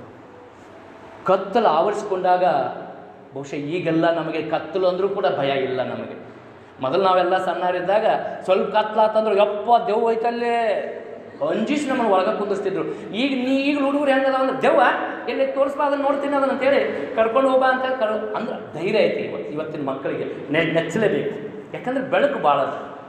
ಬೆಳಕು ಎಲ್ಲಿ ಬೇಕಾದ್ರೆ ಬೆಳಕದ ಅಲ್ವಾ? ಆ ಕತ್ತಲು ಆವರಿಸ್ಕೊಂಡಾಗ ನೋಡ್ರಿ, ಕತ್ತಲಾದಾಗ ವಿಚಿತ್ರವಾದಂಥ ಧ್ವನಿ ಸಂಕೇತಗಳು, ತರಂಗಗಳು ನಮ್ಮ ಕಿವಿಗೆ ಅಪ್ಪಳಿಸ್ತಾವೆ. ಎಲ್ಲೋ ಒಂದು ಹುಲಿ ಕೂಗು, ಇನ್ನೊಂದು ಸಿಂಹದ ಗರ್ಜನೆ, ಹೀಗೆ ಇವನಿಗೆ ಭಯ ಆಗುತ್ತೆ. ಯಪ್ಪ ಹೆಂಗೆ ಮಾಡೋದು, ಕತ್ಲಾವರ್ಸ್ಕೊಂತು, ಕ್ರೂರ ಪ್ರಾಣಿಗಳು ಬಂದು ನನ್ನ ತಿಂದ ಬಿಡ್ತಾವು, ಹೆಂಗೆ ಮಾಡೋದು ಅಂತ ನೋಡೋದ್ರೊಳಗೆ ಅಲ್ಲೊಂದು ಆಶ್ರಮ ಕಾಣುತ್ತೆ. ಆ ಆಶ್ರಮ ಕಾಣುತ್ತೆ. ಆ ಆಶ್ರಮದ ಹತ್ರ ಹೋಗ್ತಾನೆ. ಅಲ್ಲೊಬ್ಬ ಋಷಿ ಸಂತ ಇರ್ತಾನೆ. ಸಂತ ಅವನನ್ನು ಬಹಳ ಪ್ರೀತಿಯಿಂದ ಬರಮಾಡಿಕೊಂಡು ಅವನು ಯೋಗಕ್ಷೇಮವನ್ನು ವಿಚಾರ ಮಾಡಿ, ಬಾರಪ್ಪ ಇದ್ದು ಬೆಳಗ್ಗೆ ಹೋಗು, ಯಾಕಂದರೆ ರಾತ್ರಿ ಹೋಗುವಂಥ ದಾರಿ ಅಲ್ಲ, ಕ್ರೂರ ಪ್ರಾಣಿಗಳದವು, ರಾತ್ರಿ ಹೋಗುವಂಥ ದಾರಿ ಅಲ್ಲ, ವಿಶ್ರಾಂತಿ ಮಾಡಿ ಬೆಳಗ್ಗೆ ಹೋಗು ಅಂದಾಗ ಈತ ಕೇಳೋದಿಲ್ಲ. ಇಲ್ಲ ಗುರುಗಳೇ, ನಾನು ಹೋಗಲೇಬೇಕು, ನನಗೊಂದಿಷ್ಟು ಧೈರ್ಯ ತುಂಬಿ ನೀವು ಕಳಿಸ್ಕೊಡ್ರಿ ಸಾಕು, ನಾನು ಹೋಗ್ತೀನಿ, ಗುರಿ ಮುಡ್ತೀನಿ, ನನ್ನ ಮನೆ ಮುಡ್ತೀನಿ ಅಂತ ತಿಳ್ಕೊಂಡು ಹೇಳ್ತಾರೆ. ಆಗ ಗುರುಗಳು ಸಂತರು, ನೋಡಪ್ಪ ನಾನಂತೂ ನಿನಗೆ ಇದ್ದು ಮುಂಜಾನೆ ಹೋಗಂತ ಹೇಳಕತ್ತೀನಿ, ಆದರೂ ನೀನು ಏನು ಮಾಡಕತ್ತಿ, ಬಂಟ ಬಿಡ್ತೀನಿ ಅಂತ ತಿಳ್ಕೊಂಡು ಹಠ ಹಿಡ್ಯಾಕತ್ತಿ. ಆದ್ರೆ ಹೋಗು, ನಾನು 3 ವಸ್ತುಗಳನ್ನು ಕೊಡ್ತೀನಿ, ಈ 3 ವಸ್ತುಗಳನ್ನು ಜತನವಾಗಿ ನೀನು ಕೂಡಿ ಇಟ್ಕೊಂಡು ಹೋಗು, ನೀನು ಗುರಿ ಮುಡ್ತಿ, ನಿನ್ನ ಉದ್ದೇಶ, ನೀನು ಎದಕ್ಕೆ ಬಂದಿದೆಯಾ ಅದೆಲ್ಲ ಸಾಧ್ಯ ಆಗತ್ತಾ. ಒಂದು ವೇಳೆ ಇವುಗಳನ್ನು ಏನಾದರೂ ಮರೆತು ಬಿಟ್ಟೆ ಅಂದ್ರೆ ನಿನ್ನ ಕತ್ತಿ ನನಗೇನು ಗೊತ್ತಿಲ್ಲಪ್ಪ, ಮೊದಲಕ್ಕೆ ಆಡ. ಅದಕ್ಕೆ ನಿನಗೆ 3 ವಸ್ತು ಕೊಡ್ತೀನಿ ಅಂತ ತಿಳ್ಕೊಂಡು ವಸ್ತು ಕೊಡ್ತಾರೆ. ಏನೇನು ವಸ್ತು ಕೊಡ್ತಾರೆ ಅಂದರೆ ಆ ಸಂತರು, ಒಂದು ಬೆಳಕಿನ ಹಿಲಾಲ್ ಕೊಡ್ತಾರೆ, ನಾವು ಅದಕ್ಕೆ ಕಂದೀಲ್ ಅಂತೀವಿ, ಇನ್ನೊಂದು ಅರ್ಥದಲ್ಲಿ ಏನಂತೀವಿ ಅದಕ್ಕೆ ದೀವಟಿಗೆ ಅಂತೀವಿ. ರಾತ್ರಿ ಹೊತ್ತು ಏನು ಕರೆಂಟು ಏನು ಇರಬೇಕಂದ್ರೆ ಏನು ಮಾಡ್ತಾರೆ, ದೀವಟಿಗೆ ಹಚ್ಚಿರ್ತಾರೆ. ಹಿಂದಿನ ಕಾಲದಾಗಿತ್ತು, ಎಣ್ಣೆ ಅದಕ್ಕೆ ಒಂದು ಕಟ್ಟಿಗೆ ಕೋಲನ್ನು ಮಾಡಿ ಅದಕ್ಕೊಂದು ಅರಬಿ ಸುತ್ತಿ ಒಂದಷ್ಟು ಎಣ್ಣೆ ಹಾಕಿ ಒಂದು ದೀವಟಿಗೆ ಕೊಡ್ತೀವಿ. ಇನ್ನೊಂದು, ನಿನಗೆ 4 ಗಂಟೆಗಳ ಕಾಲ ಕ್ರಮಿಸುವಷ್ಟು ಸಾಕಾಗುವಷ್ಟು ಎಣ್ಣೆಯ ಡಬ್ಬೆಯನ್ನು ಕೊಡ್ತೀನಿ. ಒಂದು ವೇಳೆ ದೀಪ ಆರಕತ್ತೆ ಅಂದರೆ ಈ ಡಬ್ಬೆಯಲ್ಲಿ ಎಣ್ಣೆ ಹಾಕು. ಇನ್ನು 3ನೇ ವಸ್ತು ಏನಪ್ಪ ಅಂದರೆ ಕೋಲ್ ಕೊಡ್ತೀನಿ, ಒಂದು ಬಡಿಗೆ. ನೀನು ಎಲ್ಲೆಲ್ಲಿ ಹೋಗುವಾಗ ನಿನಗೆ ಕತ್ತಲದಲ್ಲಿ ತೆಗ್ಗು ಮುಳ್ಳು ಕಂಟಿ ಏನು ಕಲ್ಲು ಕಾಣೋದಿಲ್ಲ. ಆವಾಗ ಇದು ಮುಂದೆ ನೀನು ಅದನ್ನು, ಈಗ ನೋಡಿರಿ ಅಂಧರು ಕಣ್ಣು ಕಾಣದೇ ಇರೋರು ಹೆಂಗೆ ಮಾಡ್ತಾರೆ, ಅವ್ರಿಗೆ ಕಣ್ಣು ಯಾವುದು, ಬಡಿಗೆನೇ ಕಣ್ಣು ಅಲ್ವಾ, ಅವರೆಲ್ಲ ನೋಡ್ಕೋತಾ ಹೋಗ್ತಾರಲ್ಲ. ಹಾಗೆ ನಿನ್ನ ರಕ್ಷಣೆಗಾಗಿ ಒಂದು ವೇಳೆ ನೀನು ಏನಾದರೂ ಎಚ್ಚರ ತಪ್ಪಿ ಅಥವಾ ಏನಾದರೂ ಹಾದಿ ತಪ್ಪಿದ್ರೆ ಅಥವಾ ಏನಾದರೂ ತಪ್ಪನೆಯಿಂದ ಎಡಿ ಬಿದ್ದರೆ ನಿನ್ನ ಬೀಳದಂಗೆ ರಕ್ಷಣೆಗಾಗಿ ಈ ಕೋಲ್ ಇರ್ತೈತಿ, ಈ 3 ತಗೊಂಡು ಹೋಗು, ನಿನ್ನ ಗುರಿ ಮುಟ್ಟು ಅಂತ ತಿಳ್ಕೊಂಡು ಹೇಳಿ ಕಳಿಸ್ತಾರೆ. ಭಾಳ ಖುಷಿಯಾಗತ್ತೆ ನೋಡ್ರಿ. ಒಂದು ಸಂತರು ಕೊಟ್ಟಿರುವಂಥದ್ದು ಬೆಳಕು, ಎಂಥ ಬೆಳಕು, ಜ್ಞಾನದ ಬೆಳಕು, ನಮಗೆ ಮುಂದೆ ಏನೈತಿ ದಾರಿ ತೋರಿಸುವಂಥ ಬೆಳಕು.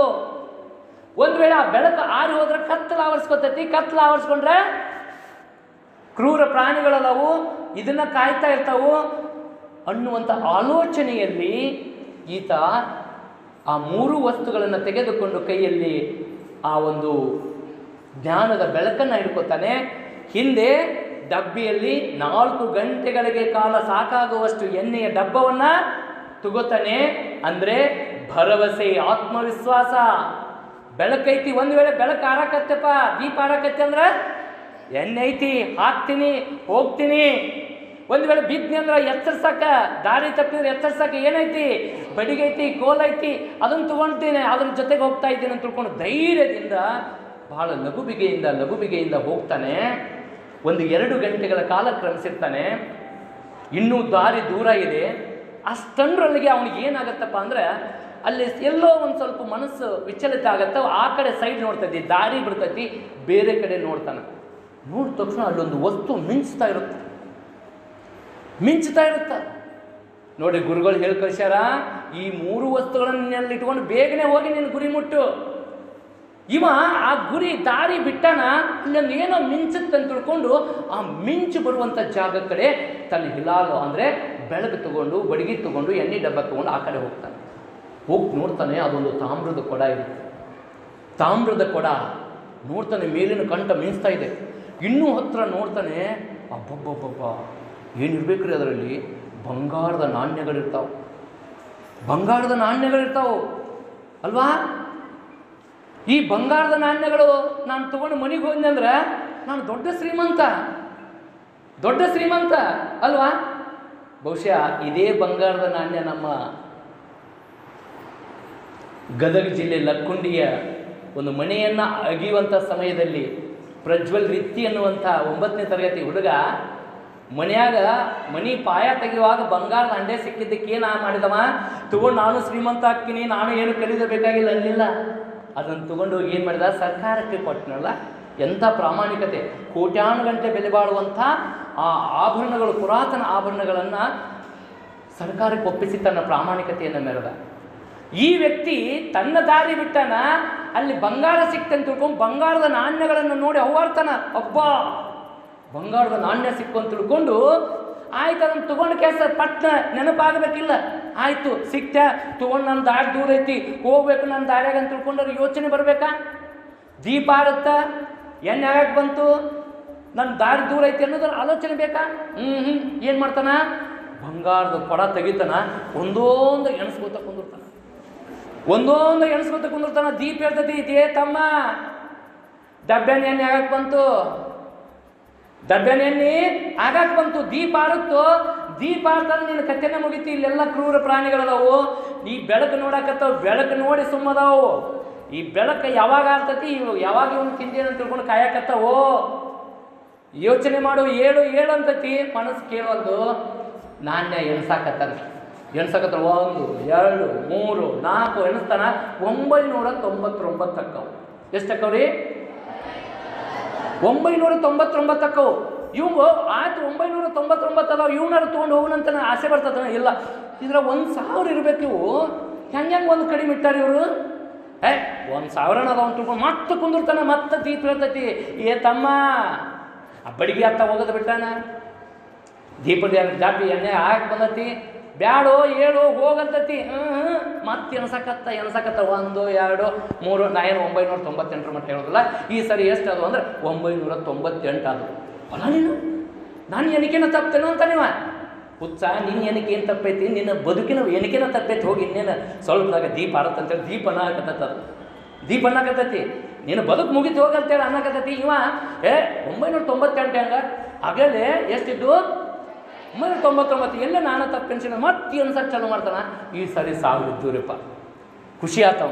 ಈ ಸರಿ 1000 ಇದ್ದು, ಕರೆ ಐತೆ ನೋಡು, 1000 ಅದಾವ ಅಂತ ತಿಳ್ಕೊಂಡು ತಗೊಂಡು ಇನ್ನೇನು ತನ್ನ ದಾರಿಗೆ ಹೋಗ್ಬೇಕಂತಾನ. ದೀಪ ಆರಿಬಿಟ್ಟೈತಿ, ಡಬ್ಬಿ ಖಾಲಿ ಆಗಿಬಿಟ್ಟೈತಿ, ಬಡಿಗೆ ಎಲ್ಲೈತೆ ಸಿಗವಂತ, ಕತ್ತಲ ಅವರ್ಷ ಬಂದ್ಬಿಟ್ಟೈತಿ. ಅಲ್ಲೇ ಇದನ್ನೇನು ಕಾಯ್ತಾ ಇದ್ದಲ್ಲ, ಆ ಕ್ರೂರ ಪ್ರಾಣಿಗೆ ಬಲಿಯಾಗಿ ಸತ್ತು ಹೋಗ್ಬಿಡ್ತಾನೆ.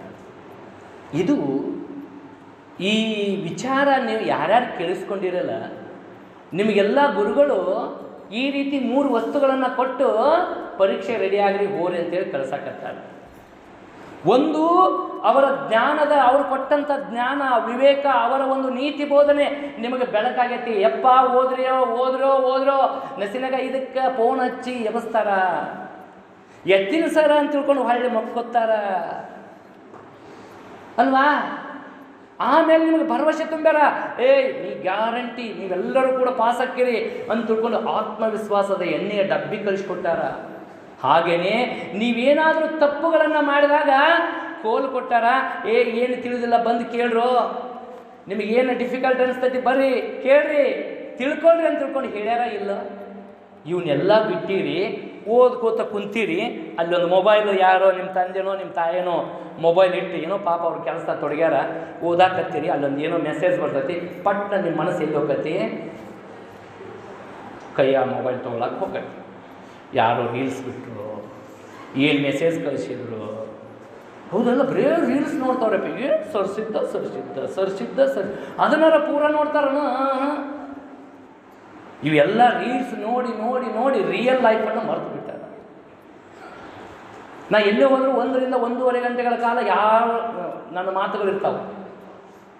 ಯಾಕೆ ಇವತ್ತು ಕೇಳುವಂಥ ಅವಧಾನನೇ ನಮ್ಮ ಮಕ್ಕಳಲ್ಲಿಲ್ಲ. ಯಾಕಿಲ್ಲ? ಈ ರೀಲ್ಸ್ ಯುಗದಾಗ ಉದ್ದದಾಗಿ ಪ್ರವಚನ ಪುರಾಣ ಏನು ಹೇಳ್ತೀವಿ ಅಂದ್ರೆ ಯಾರೂ ಇರೋದಿಲ್ಲ. ಅಲ್ಲಿ ಬರೀ ಶಾರ್ಟ್, ಒಂದು 30 ಸೆಕೆಂಡ್ನಾಗ ಅವ್ರು ಏನು ಬದುಕಿಗೆ ಬೇಕಾದಂಥ ಸಂದೇಶ ಇನ್ನೇನು ಕೊಡ್ತಾರೆ ಅನ್ನೋಕೆ ಸರಿಸ್ಬಿಡ್ತಾರೆ, ಫ್ರೆಂಡ್ ಅಂತ ಸರಿಸ್ಬಿಡ್ತಾರೆ. ರೀಲ್ ಮಾಡ್ತಾ ರಿಯಲ್ ಲೈಫನ್ನು ಹಾಳು ಮಾಡ್ಕೊತ ಆ ಮೊಬೈಲ್ ದಾಸರಾಗಕತ್ತೀವಿ ನಾವೆಲ್ಲ. ನಮ್ಗೆ ಗೊತ್ತಿಲ್ಲದೇ ಮೊಬೈಲ್ ಬಳಕೆ ಹೆಚ್ಚಾಗಕತ್ತೈತಿ. ಅದು ನಿಮ್ಮದು ತಪ್ಪಲ್ಲ, ನಮ್ಮದೇ ತಪ್ಪೈತಿ. ನಾವೇ ನಿಮ್ಮ ಮೊದಲ ಮೊಬೈಲ್ ಕೊಡಾಕತ್ತೀವಿ. ಸಣ್ಣ ಮಕ್ಳು ಇರ್ತಾವೆ, ಇನ್ನೂ 1 ವರ್ಷ 2 ವರ್ಷ ಮಕ್ಳು ಇರ್ತಾವೆ, ಒಟ್ಟು ಸುಮ್ಮ ಕುಂದಿರೋದಿಲ್ಲ. ಇವತ್ತಿನ ತಂದೆ ತಾಯಿಗಳಿಗೆ ಭಾಳ ಸರಳ ಆಗೈತಿ, ಮಕ್ಕಳು ಸುಮ್ಮ ಕುಂದಿರ್ಸೋದು ಅನ್ನೋದು ಹೆಂಗೆ ಅನ್ನೋದು ಗೊತ್ತಾಗ್ಬಿಟ್ಟೈತಿ. ಹಿಂದೆಲ್ಲ ಮಕ್ಕಳು ತಂದೆ ತಾಯಿ ನಮ್ಮನ್ನೆಲ್ಲ ಹೆಂಗೆ ಬೆಳೆಸ್ಯಾರ ಅಂದ್ರೆ, ನಾವು ಅಳಕತ್ತೀವಿ ಅಂದ್ರೆ ಯಾಕೆ ಅಳ್ತೀಯಪ್ಪ, ಏನು ಆರಾಮಿಲ್ದ ಕಳಕತ್ತನೋ, ನನ್ನ ಮಗ ಹೊಟ್ಟೆ ಸ್ಥಳಾಕತ್ತನೋ ಅಂತೇಳಿ ತಾಯಿ ಯೋಚನೆ ಮಾಡ್ತಿದ್ಲು. ಕಳೆದ ಕೇಸ ಬಾರೋ ಯಪ್ಪ ತಿನ್ನು ಅಂತ ತಿಳ್ಕೊಂಡು ಊಟ ಕೊಡ್ತಿದ್ಲು, ರಂಭಿಸ್ತಿದ್ಲು, ಲಾಲಿ ಹಾಡ ಆಡ್ತಿದ್ಲು, ಎಲ್ಲ ಮಾಡ್ತಿದ್ಲು. ಇವತ್ತಿನ ಮಕ್ಕಳು ಅಳಕತ್ತು ಅಂದ್ರೆ ತಂದೆ ತಾಯಿಗಳು ಅವ್ರು ಎದಕ್ಕೆ ಅಳಕತ್ತಾರ ಅನ್ನೋದು ಗೊತ್ತಿಲ್ಲ, ಅವ್ರನ್ನ ಹೆಂಗೆ ಕುಂದಿರ್ಸ್ಬೇಕು ಅನ್ನೋದು ನಮ್ಗೆ ಗೊತ್ತೈತಿ. ಏನು ಮಾಡ್ತಾರೆ, ಕೈಯಾಗೊಂದು ಮೊಬೈಲ್ ಕೊಟ್ಟು ಕುಂದಿರ್ಸ್ಬಿಡ್ತೀವಿ ನಾವು. ಅವು ಸಾಕು, ಮೊಬೈಲ್ ಕೈಯಾಗಿದ್ರೆ ಹೊಟ್ಟೆ ಹಸ್ತ ಊಟನೂ ಮಾಡೋದಿಲ್ಲ, ಹಸ್ತಿರ್ತೈತಿ ಊಟನೂ ಮಾಡೋದಿಲ್ಲ. ತಿನ್ರಿ ಅಂತೇಳಿ ಫೀಡಿಂಗ್ ಮಾಡೋಕೆ ಬಂದೈತಿ ಇವತ್ತು ಕಾಲ. ನಾವು ನೀವೆಲ್ಲ ಹೆಂಗೆ ಊಟ ಮಾಡಿವೋ, ಹೆಂಗೆ ಬೆಳೆದಿವೋ ಅದು ಗೊತ್ತೇ ಇಲ್ಲ, ದೇವ್ರಿಗೆ ಗೊತ್ತು. ಆದರೆ ಇವತ್ತಿನ ಮಕ್ಕಳಿಗೆ ತಿನ್ರಿ ಅಂತ ತಿಳ್ಕೊಂಡು ಬಾಯಾಗಿ ತುರ್ಕಿದ್ರು ಮಾಡ್ತಾವೆ ನಮ್ಮ ಮಕ್ಕಳು. ಅದ ಕುರ್ಕುರಿ, ಪಾನಿಪುರಿ. ನಿನ್ನೊಂದು ಸಂತೆ ನೋಡಕತ್ತಿದ್ದೆ, ಎಲ್ಲ ವ್ಯಾಪಾರ ಅಲ್ಲಿ ತರಕಾರಿ ಹಣ್ಣು ಎಲ್ಲ ಅದಾವು, ಆ ಅಂಗಡಿನ ವ್ಯಾಪಾರ ಆಗೋದು. ಈ ಪಾನಿಪುರಿ ಅವು ಗೋಬಿ ಮಂಚೂರಿ ಇವ್ರದ್ದು ಏನು ಸಾಲು ಪಾಳೆ ಹಚ್ಚಾರಪ್ಪ ತಿನ್ನಾಕ. ನೋಡ್ರಿ, ಬದುಕಿಗೆ ದೇಹಕ್ಕೆ ಬೇಕಾದಂಥದ್ದನ್ನು ಬಿಟ್ಟು ಇಲ್ಲದಕ್ಕೆ ನಾವು ತುಡಿತಾ ಇದ್ದೀವಿ. ಇದು ಜೀವನ ಆಗಾಕತ್ತೈತಿ ಇವತ್ತು. ಯಾಕೆ ಎಚ್ಚರಿಕೆ ಕೊಡಕತ್ತೀನಿ ಅಂದರೆ, ನಿಮಗೆಲ್ಲರಿಗೂ ಕೂಡ ಇವತ್ತು ನಾವು ಮೊಬೈಲನ್ನು ಮಕ್ಕಳಿಗೆ ಕೊಟ್ಟು ಅವ್ರ ಮೊಬೈಲ್ ದಾಸರನ್ನಾಗಿ ಮಾಡೀವಿ. ಇವಾಗ ಮೊಬೈಲ್ ಬಿಡು ಅಂದ್ರೆ ಬಿಡ್ತಾವ್ರ ಅವರು. ಆದರೆ ನೀವು ತಿಳ್ಕೊಳ್ರಿ, ಯಾರು ಹೆಚ್ಚು ಮೊಬೈಲ್ ಬಳಸ್ತಾರಲ್ಲ, ನೀವು ಜೀವನದಲ್ಲಿ ಉದ್ಧಾರ ಆಗೋದಿಲ್ಲ. ಯಾರು ಬಳಸ್ತಾ ಇದ್ದೀರಿ ಅವ್ರಿಗೆ ಮಾತ್ರ ಇದು ಅನ್ವಯ. ಯಾರು ಮೊಬೈಲ್ ನೋಡ್ಕೊಂತ ಇನ್ನಿತರ ಇಲ್ಲಿಗಲ್ ಆ್ಯಕ್ಟಿವಿಟೀಸ್ ಅಂದರೆ ಸಮಾಜಕ್ಕೆ ಬೇಡವಾದಂಥ ಕೆಲಸಗಳನ್ನು ಯಾರ್ಯಾರು ಮಾಡಕತ್ತಿರಲ್ಲ, ಒಟ್ಟು ನೀವು ಉದ್ಧಾರ ಆಗೋದಿಲ್ಲ. ಯಾರು ಉದ್ಧಾರ ಆಗ್ತೀರಂದ್ರೆ, ಯಾರು ನಿಮ್ಮ ಗುರುವಿನ ಮಾತು. ಹೆಂಗೆ ಗುರುಗಳು ಹೋಗಪ್ಪ ನಿನ್ನ ದಾರಿ ಕ್ರಮಿಸು ಅಂತ ತಿಳ್ಕೊಂಡು 3 ವಸ್ತು ಕೊಟ್ಟಾರಲ್ಲ, ಅದೇ ದಾರಿಯಲ್ಲಿ ಅದೇ ಗುರಿ ಬಿಟ್ಟು ಬೇರೆ ಕಡೆ ಹೋಗಂಗಿಲ್ಲ. ಜೀವ ಜಡರೂಪ ಪ್ರಪಂಚ ಒಣದಾವುದು. ಹೌದಾ? ಈ ಜೀವನ ಅನ್ನುವಂಥದ್ದನ್ನು ರೂಢಿಸಿಕೊಂಡು ನಿಮ್ಮ ಗುರಿಯತ್ತ ನಿಮ್ಮ ಪಯಣ ಇರಬೇಕು. ಜೀವಗತಿಗೊಂದು ಲೇಖವಿರಬೇಕು, ನಾವಿಕನಿಗಿರುವಂತೆ ದಿಕ್ಕು ದಿನವೆನಸೆ. ಭಾವಿಸುವುದೆಂಥದನ್ನು ಆದಿ ಕೊನೆ ತೋರದಿರೆ ಆವುದೀ ಜಗತ್ತಾದಿ ಮುಂಕುತಿಮ್ಮ. ನಾವು ಜೀವನದಲ್ಲಿ ಒಂದು ಗುರಿ ಇಟ್ಕೊಂಡು ಮುನ್ನುಗ್ಗಬೇಕು. ಗುರಿ ಇಲ್ಲದೇ ಮುನ್ನುಗ್ಗಿದ್ರೆ ಏನಾಗುತ್ತೆ, ಈಗ ಬಸ್ ಸ್ಟ್ಯಾಂಡ್ನಾಗ ಸಾಕಷ್ಟು ಬಸ್ ಅದಾವೆ, ಒಂದಕ್ಕೂ ಬೋರ್ಡ ಇಲ್ಲ. ನೀವು ನಿಮ್ಮ ಊರಿಗೆ ಹೋಗ್ಬೇಕಾಗೈತೆ, ಸಿರೋಳಕ್ಕೆ ಏನು ಮಾಡ್ಬೇಕಾಗತ್ತೆ, ಕೇಳ್ಕೋತ ಅಡ್ಡಾಡ್ದು ಯಾವ್ರಿಗೆ ಹೋಗ್ಕತ್ತೋ ಈ ಬಸ್. ಬೋರ್ಡ್ ಇತ್ತಪ್ಪ ಅಂದರೆ ಸ್ಪಷ್ಟ ಗುರಿ ಇರುತ್ತೆ ಅಲ್ವಾ? ಹಾಗೆ ಜೀವನದಲ್ಲಿ ಒಂದು ಸ್ಪಷ್ಟ ಗುರಿ ಇಟ್ಕೊಳ್ಳಿ. ಹಿಂದೆ ಗುರು ಇರ್ತಾನೆ, ಗುರುವಿನ ಆ 3 ಅಮೂಲ್ಯ ವಸ್ತುಗಳು ನಿಮ್ಮ ಹತ್ರ ಜತನವಾಗಿಟ್ಟುಕೊಂಡು ನಿಮ್ಮ ಗುರಿ ಬಿಟ್ಟು ಆ ಕಡೆ ಈ ಕಡೆ ಎಲ್ಲಿ ಹೋಗೋಂಗಿಲ್ಲ. ಮೊಬೈಲ್ ಸೌಂಡ್ ಕೇಳ್ತಂತೇಳಿ ಮೊಬೈಲ್ ತೊಗೊಂಡು ತಿಕ್ಕೊತ ಕೂತ್ರಿ ಅಂದ್ರೆ ಇಲ್ಲಿ ಏನಾಗುತ್ತೆ, ಸಮಯ ವ್ಯರ್ಥ ಆಗುತ್ತೆ. ನಿಮ್ಮ ಬದುಕು ಇರೋದು ನಿಮ್ಮನ್ನ ಮಕ್ಕಳು, ನಿಮ್ಮ ತಂದೆ ತಾಯಿಗಳು ಶಾಲೆಗೆ ಕಳಿಸಿರೋದು ಓದಲಿ ಅಂತ. ನೀವು ಇನ್ಯಾವುದೋ ಸಮಯವನ್ನು ದುರುಪಯೋಗ ಮಾಡಿಕೊಂಡು ಸಮಯವನ್ನು ಹಾಳು ಮಾಡುವಂಥದ್ದಲ್ಲ. ಈ ಸಮಯ ಅನ್ನುವಂಥದ್ದು ಭಾಳ ಅಮೂಲ್ಯ. ಇವತ್ತು ನೀವೇನಾದರೂ ಈ ಸಮಯವನ್ನು ಗೌರವಿಸಿದರೆ ಮುಂದೊಂದು ದಿನ ನಿಮ್ಮನ್ನು ಗೌರವಿಸುವಂಥ ಸಮಯ ಬಂದೇ ಬರುತ್ತೆ. ಹಾಗಾಗಿ ಎಚ್ಚರಿಕೆಯಿಂದ ನಿಮ್ಮ ಸಮಯವನ್ನು ಗೌರವಿಸಿ, ಗುರುಗಳು ಹೇಳಿರುವಂಥ, ತಂದೆ ತಾಯಿಗಳು ಹೇಳಿರುವಂಥ, ಗುರು ಹಿರಿಯರು ಹೇಳುವಂಥ ಪ್ರತಿಯೊಂದು ಮಾತನ್ನು ಯಾರು ಚಾಚು ತಪ್ಪದೆ ಅವನ್ನ ನಿಮ್ಮ ಗುರಿ ಕಡೆಗೆ ತೊಗೊಂಡು ಹೋಗ್ತಿರಲ್ಲ. ಯಾಕಂದರೆ SSLC ಮುಗಿದ ತಕ್ಷಣ ಇಲ್ಲಿವರೆಗೆ ಒನ್ ವೇ ಬಂದಿರಿ. ಈಗ ಒಂದೇ ಮಾರ್ಗ ಇತ್ತು, ಇನ್ನು ವಿಭಿನ್ನ ಮಾರ್ಗಗಳು ತೆರೆ ತೋರ್ತಾವೆ ನಿಮಗೆ. ಈ ಕಡೆ ಆರ್ಟ್ಸು, ಸೈನ್ಸು, ಕಾಮರ್ಸು, ಇನ್ಯಾವುದು ITI, ಹೌದಾ, ಡಿಪ್ಲೊಮಾ, ಹೀಗೆ ಬೇರೆ ಬೇರೆ ಕ್ರಮದಲ್ಲಿ ನಿಮ್ಮ ಜೀವನ ಸಾಗತ್ತಾ. ಆದರೆ ನಿಮ್ಮ ಜೀವನದ ಪಯಣ ಎಲ್ಲಿರಬೇಕಪ್ಪ ಅಂದರೆ ನಿಮ್ಮ ಸ್ಪಷ್ಟ ಗುರಿ, ನಾನು ಏನಾಗಬೇಕಾಗಿದ್ದೀನಿ ಅನ್ನುವಂಥದ್ದನ್ನು ಈಗಲೇ ತಿಳ್ಕೊಂಡು, ನಾನು ಎಲ್ಲಿಗೆ ಹೊಂಟೀನಿ, ಹುಬ್ಬಳ್ಳಿಗೆ ಹೊಂಟೀನಿ ಅಂದರೆ ಹುಬ್ಬಳ್ಳಿ ಬಸ್ಸ ಹತ್ತಿ ಹೋಗಬೇಕು, ಬೆಂಗಳೂರಿಗೆ ಹೊಂಟೀನಿ ಅಂದರೆ ಬೆಂಗಳೂರು ಬಸ್ಸ ಹತ್ತಿ ಹೋಗಬೇಕು, ಜಮಖಂಡಿ ಹೊಂಟೀನಿ ಅಂದರೆ ಜಮಖಂಡಿ ಬಸ್ಸ ಹತ್ತಬೇಕು. ನಾನು ಜಮಖಂಡಿ ಹೊಂಟೀನಿ, ಈ ಕಡೆ ಲೋಕಾಪುರ ಬಸ್ ಹತ್ತಿದ್ರೆ ಜಮಖಂಡಿ ಮುಟ್ಟಕ್ಕಾಗತ್ತಾ? ಹಾಗೆ ನೀವೇನಾದರೂ ಈಗಲೇ ನಾನು ಸೈನ್ಸ್ ಓದಬೇಕು, ಕಾಮರ್ಸ್ ಓದಬೇಕು, ಆರ್ಟ್ಸ್ ಓದಬೇಕು, ಡಿಪ್ಲೊಮಾ ಮಾಡಬೇಕು, ITI ಮಾಡಬೇಕು, ಏನು ನಿಮ್ಮ ಕನಸು ಐತಲ್ಲ, ಆ ಕನಸು ಯಾವುದು ಅನ್ನುವಂಥದ್ದನ್ನು ಸ್ಪಷ್ಟಪಡಿಸಿಕೊಂಡು ನೀವು ಮುನ್ನುಗ್ರಿ. ಯಾವ ಕಲ್ಯ ಹೋಗ್ಯಾನ ಅಂತ ತಿಳ್ಕೊಂಡು ಇವ ಮಲ್ಯ ಹೋಗೋದಲ್ಲ. ಆ ಕಲ್ಯಾಗ ಸೈನ್ಸ್ನಾಗ ಎಕ್ಸ್ಪರ್ಟ್ ಅದಾನ, ಸೈನ್ಸ್ ಹಚ್ಚಾನ. ಈ ಮಲ್ಯ ಸೈನ್ಸ್ದಾಗ ಎಕ್ಸ್ಪರ್ಟ್ ಇಲ್ಲ, ಆರ್ಟ್ಸ್ದಾಗ ಎಕ್ಸ್ಪರ್ಟ್ ಅದಾನ. ಇವ ಆರ್ಟ್ಸ್ ಬಿಟ್ಟಾನ, ಅವ್ನು ಕೂಡ ಸೈನ್ಸ್ ಬೆನ್ನ ಹತ್ತಿನಂದ್ರೆ ಇವನು ಹಾಳಾಗಿ ಹೋಗ್ತಾನೆ. ಅದಕ್ಕೆ ಗುರಿಗಳ ಆಯ್ಕೆ ಏನಾಗಿರ್ತೈತಪ್ಪ ಅಂದ್ರೆ ನಿಮ್ದೈತಿ. ಅಂಥ ಒಳ್ಳೆಯ ಗುರಿಯನ್ನು ಆಯ್ಕೊಂಡು ಗುರುಗಳ ವಿಚಾರಗಳನ್ನು ತಿಳ್ಕೊಂಡು ನೀವೆಲ್ಲರೂ ಕೂಡ ಈ ಒಂದು ಪರೀಕ್ಷೆ ಅಂದ್ರೆ ಇದೊಂದು ಸಂಭ್ರಮ, ಹಬ್ಬ. ಯಾರೂ ಭಯಪೀತರಾಗೋದು ಬೇಕಾಗಿಲ್ಲ. ನೀವು ಭಯನೂ ನಿಮ್ಮಲ್ಲಿ ಇಲ್ಲ ಅಂತ ನಾನು ಅಂದ್ಕೊಂಡೆ. ಯಾಕಂದರೆ ಎಷ್ಟು ಉತ್ಸಾಹ, ಎಷ್ಟು ಸಂಭ್ರಮದಿಂದ ನೀವೆಲ್ಲ ನೋಡಕತ್ತಿರಲ್ಲ. ಹಾಗಾಗಿ ಕೊನೆಯಲ್ಲಿ ಒಂದು ಮಾತು, ಇನ್ನು ಮುಂದೆ ಹೇಳೋ ಏನು ಬೇಕು ಸಾಕಷ್ಟು ಹೇಳಿದೆ. ನಾನು ಕೊಟ್ಟಿರುವಂಥ ಸಮಯ ಮುಗೀತು. ಅರ್ಧ ಗಂಟೆ ಕೊಟ್ಟಿದ್ರು, ಅರ್ಧ ಗಂಟೆ ಮುಗೀತು. ಅದಕ್ಕೆ ನಾನು ಕೇಳಕತ್ತೀನಿ. ಇನ್ನೂ 15 ನಿಮಿಷ. ಸಂತೋಷ, ಭಾಳ ಖುಷಿ ಆಯಿತು. ವಿದ್ಯಾರ್ಥಿಗಳೇ, ಇಲ್ಲಿವರೆಗೆ ಆಗಿದ್ದ ಆಗಿ ಹೋಗಲಿ. ಇಲ್ಲಿವರೆಗೆ ಏನಾಗೈತೆ ಆಗಲಲ್ಲ, ಲೆಫ್ಟ್ ಇಟ್, ಬಿಟ್ಬಿಡೋಣ ಅದನ್ನು. ಹೊಸತನವೇ ಬಾಳು ಹಲಸಿಕೆ ಎಲ್ಲ ಸಾವು ಬಿಡು. ರಸವು ನವನವತೆಯಿಂದ ಅನುದಿನವು ಹೊಮ್ಮಿ ಹಸನೊಂದು ನಡೆಯಲ್ಲಿ ನುಡಿಯಲ್ಲಿ ನೋಟದಲ್ಲಿ ಪಸರುತ್ತಿರೆ ಬಾಳ್ ಚೆಲುವು ಮಂಕುತಿಮ್ಮ. ನಿಮ್ಮೆಲ್ಲರ ಬಾಳು ಬಂಗಾರವಾಗಬೇಕು, ನಿಮ್ಮೆಲ್ಲರ ಜೀವನ ಉಜ್ವಲವಾಗಬೇಕಂದ್ರೆ ನಾನು ಇಲ್ಲಿವರೆಗೆ ಆಗಿದ್ದನ್ನು ಬಿಡ್ರಿ, ಕೇವಲ 5 ವಿಚಾರಗಳನ್ನು ನಿಮಗೆ ಹೇಳ್ಕೊಡ್ತೀನಿ. ಈ 5 ವಿಚಾರಗಳನ್ನು ನೀವು ಯಾರ್ಯಾರು ಪಾಲಿಸ್ತಿರಲ್ಲ, ನೀವೆಲ್ಲರೂ ಕೂಡ ಜೀವನದಲ್ಲಿ ಭಾಳ ಅದ್ಭುತವಾದಂಥ ಸಾಧನೆಯನ್ನು ಮಾಡ್ತೀರಿ. ಅದು ಒಂದು ಚಾಣಕ್ಯ ನೀತಿಯಲ್ಲಿ ಒಂದು ಮಾತು ಬರುತ್ತೆ, ಕಾಕಚೇಷ್ಟ ಭಕೋಧ್ಯಾನಂ ಸ್ವಾನನಿದ್ರಾ ತಥೈವಚ ಮಿತಹಾರಿ ಗೃಹತ್ಯಾಗಿ ವಿದ್ಯಾರ್ಥಿ ಪಂಚಲಕ್ಷಣಂ ಅಂತ ಬರುತ್ತೆ ಮಾತು. ಎಷ್ಟು ಅದ್ಭುತ. ಕಾಕಚೇಷ್ಟ ಭಕೋಧ್ಯಾನಂ ಸ್ವಾನನಿದ್ರಾ ತಥೈವಚ ಅಲ್ಪಾಹಾರಿ ಗೃಹತ್ಯಾಗಿ ವಿದ್ಯಾರ್ಥಿ ಪಂಚಲಕ್ಷಣಂ. ಯಾವ ವಿದ್ಯಾರ್ಥಿ ಈಗ ಹೇಳಿರುವಂಥ ಒಂದು ದೃಷ್ಟಾಂತ, ಅದರ ಜೊತೆಯಲ್ಲಿ ಈ 5 ವಿಚಾರಗಳನ್ನು ಯಾರು ಚಾಚು ತಪ್ಪದೆ ನೀವು ಏನಾದರೂ ಪಾಲಿಸಿದರೆ ನಿಮ್ಮನ್ನು ಹಿಡಿಯೋರ ಯಾರೂ ಇಲ್ಲ. ನೀವು ಆಕಾಶದ ಎತ್ತರಕ್ಕೆ, ನಿಮ್ಮ ಮೇಡಮ್ ಅವ್ರು ಹೇಳಿದ್ರಲ್ಲ, ನಿಮ್ಮ ಕೀರ್ತಿ ಆಕಾಶದ ಎತ್ತರಕ್ಕೆ ಹಾರಲಿ ಅಂತ ಹೇಳಿರಲ್ಲ, ಹಾಗೆಲ್ಲ ಹಾರುತ್ತೆ. ಒಂದು ಏನಪ್ಪ ಅಂದರೆ ಕಾಕಚೇಷ್ಟ. ಕಾಕಚೇಷ್ಟ ಅಂದರೆ ಕಾಗೆಯ ರೀತಿ ಸತತ ಪ್ರಯತ್ನ ಇರಬೇಕು. ಪ್ರಯತ್ನ ಇಲ್ಲದೇ, ನೆನಪಿಟ್ಕೊಳ್ರಿ, ಪ್ರಯತ್ನವಿಲ್ಲದೇ ಯಾವುದೂ ಪ್ರತಿಫಲ ಸಿಗೋದಿಲ್ಲ. ಪ್ರಯತ್ನ ಇರಬೇಕು. ಅವಕಾಶಗಳಿಂದ ವಂಚಿತವಾಗಬಾರ್ದು ನಾವು ಯಾವತ್ತಿಗೂ ಕೂಡ. ನಿನ್ನೆ ನೋಡಿರಿ, ನಮ್ಮ ಮಮತಾಪುರ್ ಸರ್ 8:45 ಆಗಿತ್ತು ಅವ್ರ ಫೋನ್ ಕಡೆ ಬಂದಾಗ. ನನಗೆ ಇವತ್ತು ರಾತ್ರಿ ಮತ್ತೊಂದು ಕಡೆ ಪ್ರವಚನ ಹೇಳುವಂಥ ಕಾರ್ಯಕ್ರಮ ಐತಿ, ಬೆಳಗ್ಗೆ ಶಾಲೆಗೆ ಹೋಗಬೇಕು. ಆದರೂ ಕೂಡ ಸರ್ ಹಿಂಗೈತಿ, ನನ್ನ ಈ ಅವಕಾಶವನ್ನು ಮಿಸ್ ಮಾಡ್ಕೊಂಡೆ ಅಂದ್ರೆ ಶಿರೋಳದ ಇಂಥ ಎಲ್ಲ ಬಂಧುಗಳನ್ನು, ನಿಮ್ಮೆಲ್ಲರನ್ನು ಕಾಣುವಂಥ ಆಸೆ ಅದು ಏನಾಗ್ತಿತ್ತು, ನನಗೆ ಮರೀಚಿಕೆ ಆಗ್ತಿತ್ತು. ಮುಂದೊಂದು ವರ್ಷ ಕಾಯಬೇಕು, ಆವಾಗ ನೀವು ಎಲ್ಲೋ ಇರ್ತೀರಿ, ಫಸ್ಟ್ ಇಯರ್ ಎಲ್ಲೋ.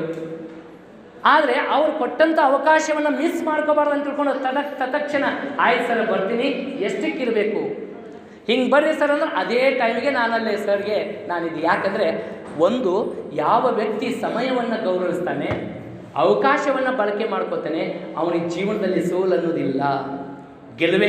ಅದಕ್ಕೆ ಸತತ ಪ್ರಯತ್ನ, ಕಾಗೆಯ ರೀತಿ ಸತತ ಪ್ರಯತ್ನ. ನಾವೆಲ್ಲ ಸಣ್ಣರಿದ್ದ ಕತ್ತಿ ಕೇಳಿವಿ, ನೀರಡಿಕೆ ಭಾಳ ಆಗತ್ತೆ, ಕಾಗೆಗೆ ನೀರು ಕುಡಿಬೇಕಾಗತ್ತೆ, ಹಾಲಾಡ್ಕೊತ ಹೋಗತ್ತೆ. ಒಂದು ಹುಜಿ ನೋಡ್ತೈತಿ, ಹುಜಿಯಾಗ ನೀರು ಕೆಳಗದಾಗಿರ್ತಾವೆ. ಏನು ಮಾಡುತ್ತದು, ಅಲ್ಲಿರುವಂಥ ಕಲ್ಲು ತಂದು ಹಾಕಿ ಹಾಕಿ ಹಾಕಿ ನೀರು ಮೇಲೆ ಬರುತ್ತೆ. ಅಂದರೆ ಏನಲ್ಲಿ ಪ್ರಯತ್ನ, ಎಫರ್ಟ್. ಯಾರು ಪ್ರಯತ್ನ ಅನ್ನುವಂಥದ್ದೇ ನಮ್ಮ ಸಾಧನೆಯ ಮೊದಲ ಮಟ್ಟಲು ಬರೆದಿಟ್ಕೊಂಡ್ಬಿಡ್ರಿ. ಈಗ ಒಂದು ಬಾಳೆಹಣ್ಣು ತಿನ್ಬೇಕಂದ್ರೆ ಆ ಬಾಳೆಹಣ್ಣು ತಗೋಬೇಕು, ಸುಲಿಬೇಕು, ತಿನ್ಬೇಕಲ್ಲ. ಹಂಗೆ ಬಾಳೆಹಣ್ಣು ತಿನ್ಬೇಕಂದ್ರೆ ಆಗತ್ತಾ? ಪ್ರಯತ್ನ ಬೇಕಲ್ಲ. ಹಾಗಾಗಿ ಪ್ರಯತ್ನಂ ಸರ್ವಸಿದ್ಧಿ ಸಾಧನಂ ಅಂತ ಹೇಳ್ತಾರೆ. Effort is the means to achieve all success. ನಮ್ಮ ಎಲ್ಲ ಸಾಧನೆಗೂ ಮೊದಲು ಪ್ರಯತ್ನ. ಈ ಪ್ರಯತ್ನ ಯಾವತ್ತೂ ನಿಲ್ಲಬಾರ್ದು. ಎಂಥ ಕಷ್ಟಗಳು ಬರಲಿ, ಎಂಥ ಸಮಸ್ಯೆಗಳು ಬರಲಿ. ಈಗ ನಾಳೆ ಬರ್ತಾವೆ ನಿಮಗೆ SSLC ಮುಂದೆ ಭಾಳ ನೀವು ಪ್ರತಿಭಾನ ಇರ್ತಿರ್ತೀರಿ. ಮನೆಯ ಒಂದಷ್ಟು ಪ್ರಾಪಂಚಿಕ ಅಡಚಣೆಯಿಂದ ಶಾಲೆ ಬಿಡಿಸ್ತಾರೆ. ನೋ ಹೇಳಬೇಕು, ನನಗೆ ಎಂಥ ಕಷ್ಟ ಆದರೂ ಕೂಡ ನಿಮಗೇನು ಕೆಲಸ ಮಾಡಬೇಕಲ್ಲ, ಕೆಲಸ ಮಾಡಿ ನಾನು ಶಾಲೆ ಕಲಿತೀನಿ ಅಂತ ತಿಳ್ಕೊಂಡು ಮುನ್ನುಗ್ಗಬೇಕು ನೀವು. ಅಂದರೆ ಸತತ ಪ್ರಯತ್ನ ಯಾರಿಗಿರ್ತೈತೆ ಅವ್ರಿಗೆ ಫಲ ಸಿಗುತ್ತೆ. ಒಂದು ವೇಳೆ ಅವಕಾಶಗಳು ವಂಚಿತವಾದವು ಅಂದರೆ ನಾವು ಏನೋ ಕಳ್ಕೊಂಡ್ಬಿಡ್ತೀವಿ, ಸಿಗೋದಿಲ್ಲ. ಪ್ರಯತ್ನ ಇಲ್ಲದೆ ಯಾವುದೂ ಸಿಗೋದಿಲ್ಲ. ಇದಕ್ಕೊಂದು ಸಣ್ಣದು ನಿಮ್ಮದು ಒಂದಷ್ಟು ಆಲಸ್ಯ, ನಿಮ್ಮ ಒಂದಷ್ಟು ಬದುಕಿನ ಮನಸ್ಸಿನ ಜಡತ್ವ ಹೋಗ್ಬೇಕಂದ್ರೆ ಇನ್ನೊಂದು ಸಣ್ಣ ಕತ್ತಿ ಭಾಳ ಕ್ವಿಕ್ಕಾಗಿ ಹೇಳ್ತೀನಿ. ಒಬ್ಬ ಹುಡುಗ ಇರ್ತಾನೆ, ಆ ಹುಡುಗ ಒಂದು ಹುಡುಗಿ ಪ್ರೀತಿ ಮಾಡಿರ್ತಾನೆ. ಆದರೆ ಆ ಹುಡುಗ ಬಡವ ಇರ್ತಾನೆ, ಆ ಹುಡುಗಿ ಭಾಳ ಶ್ರೀಮಂತರು ಇರ್ತಾನೆ. ತಂದೆಗೆ ಹೋಗಿ ಹೇಳ್ತಾಳೆ ಹುಡುಗಿ, ಅಪ್ಪ ನಾನೊಬ್ಬ ಹುಡುಗನ ಪ್ರೀತಿ ಮಾಡೀನಿ, ಅವನ್ನೇ ಮದುವೆ ಆಗ್ತೀನಿ, ನೀನು ಮದುವೆ ಮಾಡಿಕೊಡು. ಯಾವ ತಂದೆ ತಾಯಿನೂ ಹಂಗೆ ಪ್ರೀತಿ ಮಾಡೀನಿ ಅಂದನ ಒಪ್ಪೋದಿಲ್ಲ. ಯಾಕೆ? ಆ ಹುಡುಗನ ನೋಡ್ತಾರೆ. ಯಾಕೆ? ನನ್ನ ಮಗಳ ಜೀವನದ ಪ್ರಶ್ನೆ, ನನ್ನ ಮಗಳನ್ನ ಚೆನ್ನಾಗಿ ನೋಡ್ಕೊತಾಳ ಅಂತ ಹೇಳ್ಕೊಂಡು ಇವ ಏನು ಮಾಡ್ತಾನೆ, ಇಲ್ಲಮ್ಮ, ನಾನೊಂದು ಅವ್ಗೆ ಒಂದು ಸ್ಪರ್ಧೆ ಏರ್ಪಡಿಸ್ತೀನಿ, ಆ ಸ್ಪರ್ಧೆದಾಗ ಅವ ಏನಾದರೂ ಗೆದ್ರೆ ನಾ ಸಂತೋಷದಿಂದ ನೀನು ಮದುವೆ ಮಾಡಿಕೊಡ್ತೀನಿ ಅಂತ ತಿಳ್ಕೊಂಡು ಹೇಳ್ತಾನೆ. ಆಯ್ತು ಅಂತ ತಿಳ್ಕೊಂಡು ಏನು ಸ್ಪರ್ಧೆ, ಆ ಹುಡುಗನ ಕರ್ಕೊಂಡು ಬಾ ಅಂತ ತಿಳ್ಕೊಂಡು ಹುಡುಗ ಬರ್ತಾನೆ. ಹೇಳ್ತಾನೆ, ನೋಡಪ್ಪ, ಶಿರೋಳದಾಗ ಸರ್ಕಾರಿ ಪ್ರೌಢಶಾಲೆಯ ಮೈದಾನದಾಗ ನಾನು ಏನು ಮಾಡ್ತೀನಿ, 3 ಅವಕಾಶಗಳನ್ನು ಕೊಡ್ತೀನಿ. ಏನು ಅವಕಾಶ ಅಂದರೆ, ಒಂದೊಂದು ಅವಕಾಶದಲ್ಲಿ ಒಂದೊಂದು ಹೋರಿ ಬಿಡ್ತೀನಿ. ಆ ಹೋರಿ 3 ಹೋರಿಗಳಲ್ಲಿ 3 ಅವಕಾಶಗಳಲ್ಲಿ ಯಾವುದಾದ್ರೂ ಒಂದು ಹೋರಿಯ ಬಾಲ ಹಿಡಿದು ನೀನು ಏನಾದರೂ ಹಿಡಿದು ಜಗ್ಗಿ ನಿಲ್ಲಿಸಿದೆ ಅಂದರೆ ನನ್ನ ಮಗಳನ್ನ ಸಂತೋಷದಿಂದ ನೀನು ಮದುವೆ ಮಾಡಿಕೊಡ್ತೀನಿ, ನನ್ನ ಆಸ್ತಿನೂ ನಿನಗೆ ಕೊಡ್ತೀನಿ, ಇದ್ದು ನನ್ನ ಮಗಳು ಒಬ್ಬಕ್ಕೆ ನಿನ್ನ ಮಗನ ರೂಪದಲ್ಲಿ ನನ್ನ ಮನೆಯಾಗ ಇಟ್ಕೊತೀನಿ, ಈ ಕೆಲಸ ಮಾಡ್ಬೇಕಂತ ತಿಳ್ಕೊಂಡು ಹೇಳಿ ಕಳಿಸ್ತಾನೆ. ಆಯ್ತು ಅಂತ ತಿಳ್ಕೊಂಡು ಎಲ್ಲ ಊರಾನ ಹಿರಿಯರೆಲ್ಲ ಈ ಪ್ರೌಢಶಾಲೆ ಮೈದಾನಕ್ಕೆ ಬರ್ತಾರ. ಆಯಿತು, ನಿಂತಾನಿವ, ಜನ ಕಿಕ್ಕಿರು ಸೇರ್ಯಾರ. ಏನು ಹೇಳ್ಯಾರ, ಸ್ಪರ್ಧೆ 3 ಹೋರಿ ಬಿಡ್ತಾರ ಒಂದೊಂದಾಗಿ. ಆ 3 ಹೋರಿಯಲ್ಲಿ ಯಾವುದಾದ್ರೂ ಒಂದು ಹೋರಿಯ ಬಾಲ ಹಿಡಿದು ಜಗ್ಗಿ ನಿಲ್ಲಿಸ್ಬೇಕಿವ. ಇದು ಟಾಸ್ಕ್, ಹೌದಾ? ಹಿಂಗೆ ಸ್ಪರ್ಧೆ ನಡಿತೈತಿ. ಮೊದಲನೇ ಹೋರಿ ಬರ್ತೈತಿ. ಮೊದಲನೇ ಹೋರಿ ನೋಡ್ತಾನ. ಮೊದಲನೇ ಹೋರಿ ಭಯಂಕರ ಹೋರಿ. ಅದು ಬರೀ ಅದರ ಮುಸುಗುಡಿದ್ರೆ ಸಾಕು, ಅಷ್ಟು ದೂರ ಹೋಗಿ ಬೀಳಬೇಕು, ಅಂಥ ಭಯಂಕರ ಹೋರಿ. ಈತ ಯೋಚನೆ ಮಾಡ್ತಾನ, ಬೇಡಪ್ಪ, ಇಂಥ ಹೋರಿ ಕೂಡಿ ಗುದ್ದಾಡೋದು ಬೇಡ, ಇದ್ರ ಬಾಲ ಹಿಡಿದು ಜಗ್ಗಿ ನಿಲ್ಲಿಸೋದಲ್ಲ, ಇದ್ರ ಮುಂದೆ ಸರಿಯಾಗಿ ಹೋಗಕ್ಕೆ ನನಗೆ ಆಗೋದಿಲ್ಲ, ಬೇಡ, ಇದೊಂದು ಪ್ರಯತ್ನ, ಕೈ ಚೆಲ್ಲೋಣ ಅಂತ ತಿಳ್ಕೊಂಡು ಆ ಒಂದು ಪ್ರಯತ್ನ, ಆ ಹೋರಿ ಬಂತು, ದೂರ ಸರಿದು ಬಿಡ್ತಾನೆ. ಆ ಹೋರಿ ಮುಂದೆ ಪಾಸ್ ಆಗಿಬಿಡ್ತದೆ. ಪಾಪ ಹುಡುಗಿ ಅಲ್ಲಿ ಆಲೋಚನೆ ಮಾಡಕತ್ತಾಳ. ಅಂದರೆ ಹುಡುಗಿ ಅಂದರೆ ಇಲ್ಲಿ ಏನು ತಿಳ್ಕೊಬೇಕು, ನಿಮ್ಮ ತಂದೆ ತಾಯಿಗಳು ಆಲೋಚನೆ ಮಾಡಕತ್ತಾರ ಅಂತ ತಿಳ್ಕೊಳ್ರಿ. ನನ್ನ ಮಗ 1ನೇ ಪರೀಕ್ಷೆದ ಫೇಲ್ ಆದ ಎಷ್ಟು ಆತಂಕ ಪಡ್ತಾರ, ಕಡಿಮೆ ಅಂಕಗಳು ಬಂದರೆ ಎಷ್ಟು ಆತಂಕ ಪಡ್ತಾರ, ಆಲೋಚನೆ ಮಾಡಿರಿ. 1ನೇ ಪ್ರಯತ್ನ ಹೋಯ್ತು, ಬಿಟ್ಟ. ಮತ್ತೆ 2ನೇ ಪ್ರಯತ್ನ ಬಂತು. ಈ ಸಾರಿ ಬಂದಂಥ ಹೋರಿ ಹೆಂಗಿತ್ತಪ್ಪ ಅಂದ್ರೆ, ಮೊದಲನೇ ಹೋರಿಗೆ ಏನಾದರೂ ಒಂದಷ್ಟು ಪ್ರಯತ್ನ ಮಾಡಿದ್ದಂದ್ರೆ ಅದನ್ನು ಹೆಂಗಾರ ಮಾಡಿ ಜಗ್ಗಿ ನಿಲ್ಲಿಸ್ತಿದ್ದ. ಆದರೆ ಈ ಹೋರಿ ಅದಕ್ಕಿಂತ ಡಬಲ್ ಐತಿ. ಯಪ್ಪ 1ನೇ ಹೋರಿ ಹೆಂಗಾರ ನಾನು ಬರಿಬೋದಿತ್ತು, ಏನೋ ಹಿಡಿದು ಬಾಲ ಹಿಡಿದು ಜಗ್ಗಿ ನಿಲ್ಲಿಸ್ಬೋದಿತ್ತು, ಈ ಹೋರಿನ ಹಿಡಿಯೋಕ್ಕಾಗೋದಿಲ್ಲ ಅಂತ ತಿಳ್ಕೊಂಡು ಏನು ಮಾಡ್ತಾನೆ, ಇದನ್ನೂ ಹಂಗೆ ಬಿಡ್ತಾನೆ. ಪಾಪ ಹುಡುಗಿ ಚಿಂತೆ ಮಾಡ್ತಾಳ. ಪಾಪ ತಂದೆ ತಾಯಿ ಚಿಂತೆ ಮಾಡ್ತಾವೆ. ನನ್ನ ಮಕ್ಕಳು 2 ಪರೀಕ್ಷೆ ಇಟ್ಟಿದ್ರಲ್ಲಪ್ಪ ಹೋದ ವರ್ಷ ಸರಣಿ, ಏನೋ SSLCಯಲ್ಲಿ 3 ಅವಕಾಶ ಅದಾವೆ, ಈ ವರ್ಷ 2 ಅಲ್ಲ ಸರ. ನೆನಪಿರಲಿ, ಹೋದ ವರ್ಷ 3 ಅವಕಾಶ ಇತ್ತು, ಈ ಸರಿ 2 ಹೋರಿ ಬಿಡ್ತಾರೆ. ನೆನಪಿಡುವ 2 ಅವಕಾಶ. 2ನೇ ಅವಕಾಶನೂ ಕೈ ಚೆಲ್ಲಿದ್ದು. ಹುಡುಗಿ ಆತಂಕಕ್ಕೊಳಗಾಯ್ತು. ಏನಿದು, 2 ಪ್ರಯತ್ನದಲ್ಲಿ ವಿಫಲನಾದ್ನಲ್ಲ, ಆಯ್ತು ನನ್ನ ಬದುಕು ಹಾಳಾಯ್ತು ಅಂದಾಗ ಅವ ಅಂತಾನ, ಚಿಂತೆ ಮಾಡಬೇಡ, ಇನ್ನೊಂದು ಅವಕಾಶ ಐತಿ, ಈ ಸರಿ ಬಿಡೋದೇ ಇಲ್ಲ ಅದನ್ನು ಅಂತಿರ್ತಾರೆ ಕೆಲವು ಹುಡುಗರು. ಈ ಪರೀಕ್ಷೆದ ಪಾಸ್ ಆಗತ್ತೀನಿ, ರ್ಯಾಂಕ್ ಬರತ್ತೀನಿ, ಏನು ಪ್ರಯತ್ನ ಇಲ್ಲದೇ ಇಷ್ಟು ಅಲ್ದ ಒಟ್ಟು ಒಣ ಏನಂತಾರಲ್ಲ ಆಡಂಬರ ಟಮ್ ಇದನ್ನು ಹೇಳ್ದಂಗೆ ಜಗಜ್ಜಾಹೀರ ಮಾಡಿಬಿಡ್ತಾರೆ. ಇವ ಇಲ್ಲಿಂದ ಆಶ್ವಾಸನೆ ಕೊಡ್ತಾರೆ, ಈ ಪ್ರಯತ್ನದ ನಾನು ಗೆಲ್ತೀನಿ, ನೀ ಚಿಂತೆ ಮಾಡಬೇಡ ಅಂತ ನೋಡ್ಕೊಂಡು ಅವ್ರಿಗೆ ಆತ್ಮವಿಶ್ವಾಸವನ್ನು ತುಂಬಿ 3ನೇ ಹೋರಿ ಬಿಡ್ತಾರ. ಬಹುಶಃ 3ನೇ ಹೋರಿ ನೋಡಿದ ತಕ್ಷಣ ನಿಮ್ಗೆ ಎಷ್ಟು ಖುಷಿ ಆಗುತ್ತಲ್ಲ. ಅಕಸ್ಮಾತ್ ನಿಮಗೂ ಕ್ವಶನ್ ಪೇಪರು ನೀವು ಓದಿದ್ವು ಬಂದು ಅಂದರೆ ಎಷ್ಟು ಖುಷಿ ಆಗುತ್ತಲ್ಲ, ಹಂಗೆ ಇವಂಗೂ ಖುಷಿ ಆಗಿಬಿಡುತ್ತೆ. ಅಬ್ಬಾಬಾಬಾ, ಎಲ್ಲ ಪ್ರಶ್ನೆಗಳು ನಮ್ಮ ಸರ್ ಏನು ಹೇಳಿದರು, ನಮ್ಮ ಮೇಡಮ್ ಅವ್ರು ಏನು ಹೇಳಿದ್ರು, ಅವದ ಅಂತೇಳಿ ಹೆಂಗೆ ಖುಷಿ ಆಗುತ್ತಲ್ಲ, ಇವಂಗೆ ಹಂಗೆ ಖುಷಿ ಆಯಿತು. ಹಂಗೆ ಖುಷಿಯಾಗಿ ಈ ಹೋರಿ ಬಾಲ ಹಿಡಿದು ಜಗ್ಗಿ ನಿಲ್ಲಿಸೋದು ಅಷ್ಟೇ ಅಲ್ಲ, ಇದನ್ನು ಹೊತ್ಕೊಂಡು ಹೆಗಲ ಮೇಲೆ ಹೊತ್ಕೊಂಡು ಅಲ್ಲಿಗೆ ಹೋಗ್ತೀನಿ ನಮ್ಮ ಮಾವನ ಹತ್ರ ಅಂತ ತಿಳ್ಕೊಂಡು ಇವ ಭಾರಿ ಈ ಪ್ರಯತ್ನ ಗೆದ್ದ ಬಿಟ್ಟು ಅನ್ನುವಂಗೆ ಬೀಗಾಕತ್ತಾನೆ. ಅದು ಹಂಗೆ ಇತ್ತು ಹೋರಿ. ಹೆಂಗಿತ್ತಪ್ಪ ಅಂದ್ರೆ, ಇಲ್ಲಿವರೆಗೆ ಏನು 2 ಭಾಳ ದೊಡ್ಡತಿ ಹೋರಿ ಬಂದಿದ್ದಲ್ಲ, ಇದು ಹಂಗಿದ್ದಿಲ್ಲ, ತೆಳ್ಳಗೆ ನನ್ನಂಗಿತ್ತು, ನುಗ್ಸಿದ್ರೆ ಬೀಳುವಂಗಿತ್ತು. ಖುಷಿಯಾಗಿಬಿಟ್ಟ. ಬಂತಪ್ಪ ಹೋರಿ, ಟುಕ್ಕು ಟುಕ್ಕು ಟುಕ್ಕು ಟುಕ್ಕು ಅಂತ ಬಂತು.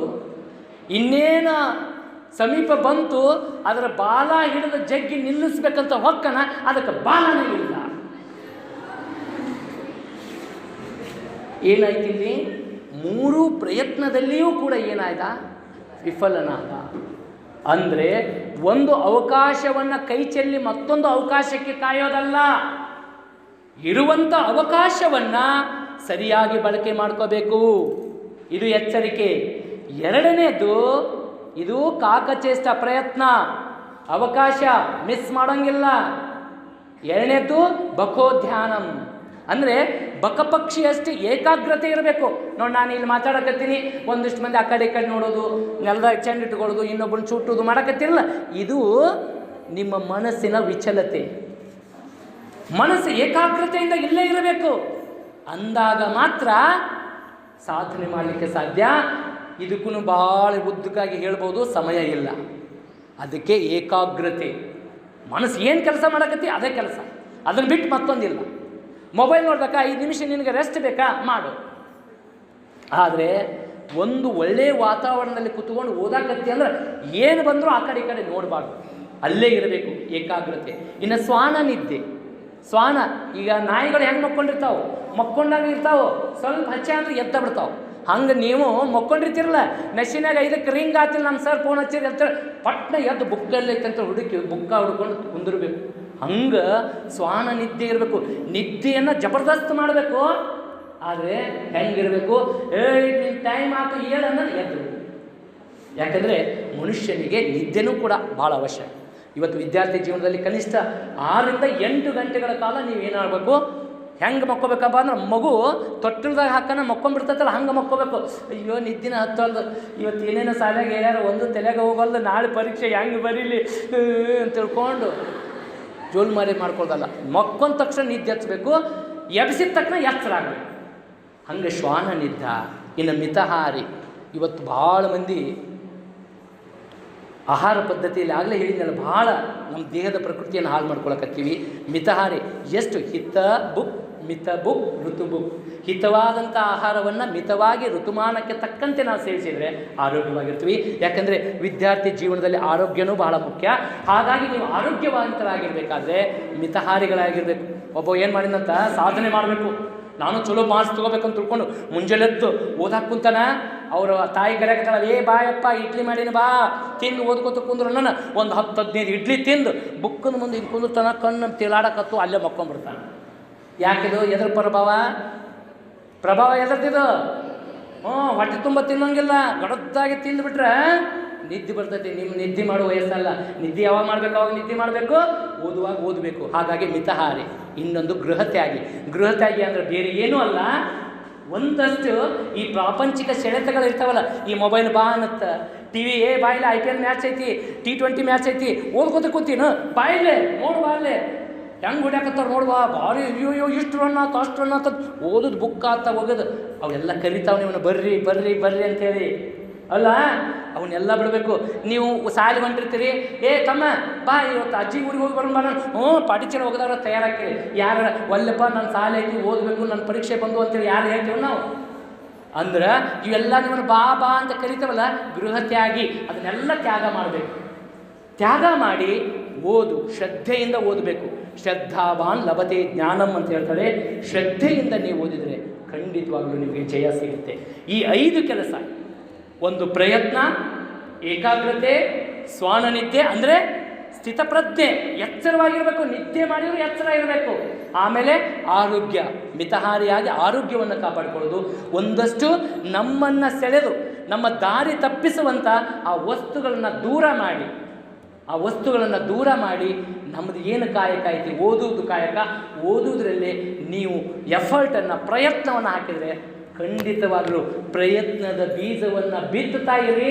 ಮುಂದೊಂದು ದಿನ ಅದು ಹೆಮ್ಮರವಾಗಿ ಫಲ ಕೊಟ್ಟೇ ಕೊಡುತ್ತೆ. ಹಾಗಾಗಿ ಪ್ರಯತ್ನ ಪಡೆದೇ ಫಲವನ್ನು ಅಪೇಕ್ಷೆ ಎಂದೂ ಮಾಡಬಾರ್ದು. ಅಂಥ ಪ್ರಯತ್ನ ನಿಮ್ಮದಾಗಲಿ. ಕೊನೆಯಲ್ಲಿ ಒಂದು ಮಾತು, ಹವ್ಯಾಸ ಬದಲಿಸು, ಹಣೆ ಬರಹ ಬದಲಾಯಿತು. ಈಗ ನಾನು ಏನು ಹೇಳಕತ್ತಿಲ್ಲ, ಏನೇನು ನಿಮ್ಮಲ್ಲಿ ಹವ್ಯಾಸಗಳದಾವಲ್ಲ, ಕೆಲವೊಂದಿಷ್ಟು ಬೇಡವಾದ ಹವ್ಯಾಸಗಳದಾವಲ್ಲ, ಅವನು ಇವತ್ತ ಬದಲಿ ಮಾಡಿರಿ. ಹವ್ಯಾಸ ಬದಲಿಸು, ಹಣೆ ಬರಹ ಬದಲಾದೀತು. ದೃಷ್ಟಿ ಬದಲಿಸು, ದೃಶ್ಯ ಬದಲಾದೀತು. ದೃಷ್ಟಿ ಬದಲಿಸು, ದೃಶ್ಯ ಬದಲಾದೀತು. ದೋಣಿ ಬದಲಿಸಬೇಕಿಲ್ಲ. ನೀವೇನು ಪ್ರಯಾಣ ಮಾಡಕತ್ತಿರಲ್ಲ ವಿದ್ಯಾರ್ಥಿ ಜೀವನ, ಈ ದೋಣಿ ಬದಲಿಸೋದು ಬೇಕಾಗಿಲ್ಲ, ದಿಕ್ಕು ಬದಲಿಸ ಸಾಕು. ಈಗೇನು ಒಂದು ದಾರಿಯಲ್ಲಿ ಹೊಂಟಿಯಲ್ಲ, ಇಲ್ಲಿ ಪ್ರಯತ್ನವನ್ನು ಬಿಡದೆ ಸತತ ಪ್ರಯತ್ನ ಮಾಡು. ಅದೇ ಕಾರ್ಯದಲ್ಲಿ ಪ್ರಯತ್ನ ಮಾಡೋದು ಖಂಡಿತವಾಗಲೂ ನಿಮಗೆ ಯಶಸ್ಸು ಸಿಕ್ಕೇ ಸಿಗುತ್ತೆ. ಅಂತ ಯಶಸ್ಸು ನಿಮ್ಮೆಲ್ಲರಿಗೂ 110 ವಿದ್ಯಾರ್ಥಿಗಳು ಓದ್ತಾ ಇದ್ದಾರೆ ಅಂದರೆ ಭಾಳ ಖುಷಿ ಆಯಿತು. ಇಷ್ಟು ವಿದ್ಯಾರ್ಥಿಗಳು 8th 9th ಹಾಗೆ ಇಲ್ಲಿರುವಂಥ ಎಲ್ಲ ಮಕ್ಕಳಿಗೂ ಒಂದಷ್ಟು 45 ನಿಮಿಷಗಳ ಕಾಲ ನಿಮ್ಮೊಂದಿಗೆ ಮಾತನಾಡಲಿಕ್ಕೆ ಅವಕಾಶ ಕೊಟ್ಟಿದ್ದಾರೆ. ನಿಜವಾಗಲೂ ಈ ಸಂದರ್ಭದಲ್ಲಿ ನೀವೆಲ್ಲರೂ ಕೂಡ ಈ ಎಲ್ಲ ವಿಚಾರಗಳು ನಿಮ್ಮ ಗುರುಗಳ ವಿಚಾರ, ತಂದೆ ತಾಯಿಗಳನ್ನು ಯೋಚನೆ ಮಾಡಿ, ಸಮಾಜವನ್ನು ಯೋಚನೆ ಮಾಡಿ ನಿಮ್ಮ ದಾರಿಯಲ್ಲಿ ನೀವು ಸಾಗಿದ್ರೆ ಅಂದರೆ ಖಂಡಿತವಾಗಲೂ 2025-26ನೇ ಶೈಕ್ಷಣಿಕ ವರ್ಷ ಈ ಗ್ರಾಮದ ಸರ್ಕಾರಿ ಪ್ರೌಢಶಾಲೆಯಲ್ಲಿ ಒಂದು ಇತಿಹಾಸ ಸೃಷ್ಟಿಯಾಗುತ್ತೆ ಅಂತ ಭಾಳ ಹೆಮ್ಮೆ, ಅಭಿಮಾನದಿಂದ ಹೇಳ್ತಾ ಇದ್ದೀನಿ. ಆ ನಿಟ್ಟಿನಲ್ಲಿ ನೀವೆಲ್ಲರೂ ಕೂಡ ಪ್ರಯತ್ನಪಟ್ಟು ಪರೀಕ್ಷೆಯನ್ನು ಭಾಳ ಸಂತೋಷದಿಂದ ಸಂಭ್ರಮದಿಂದ ಎಲ್ಲ ಸಿದ್ಧತೆಯೊಂದಿಗೆ ಹೋಗಿ ಪರೀಕ್ಷೆ ಎಂಬಂಥ ಆ ಒಂದು ಹಬ್ಬದಲ್ಲಿ ವಿಜಯೋತ್ಸವ ನಿಮ್ಮೆಲ್ಲರ ಆಗಲಿ ಅಂತ ಶುಭವನ್ನು ಕೋರಿ ಇಲ್ಲಿ ಮಾತನಾಡಲಿಕ್ಕೆ ಅವಕಾಶ ಕೊಟ್ಟಂಥ ವೇದಿಕೆಗೂ ತಮ್ಮೆಲ್ಲರಿಗೂ ಮತ್ತೊಮ್ಮೆ ಅನಂತ ಶರಣ ಸಮರ್ಪಿಸಿ ಧನ್ಯವಾದ.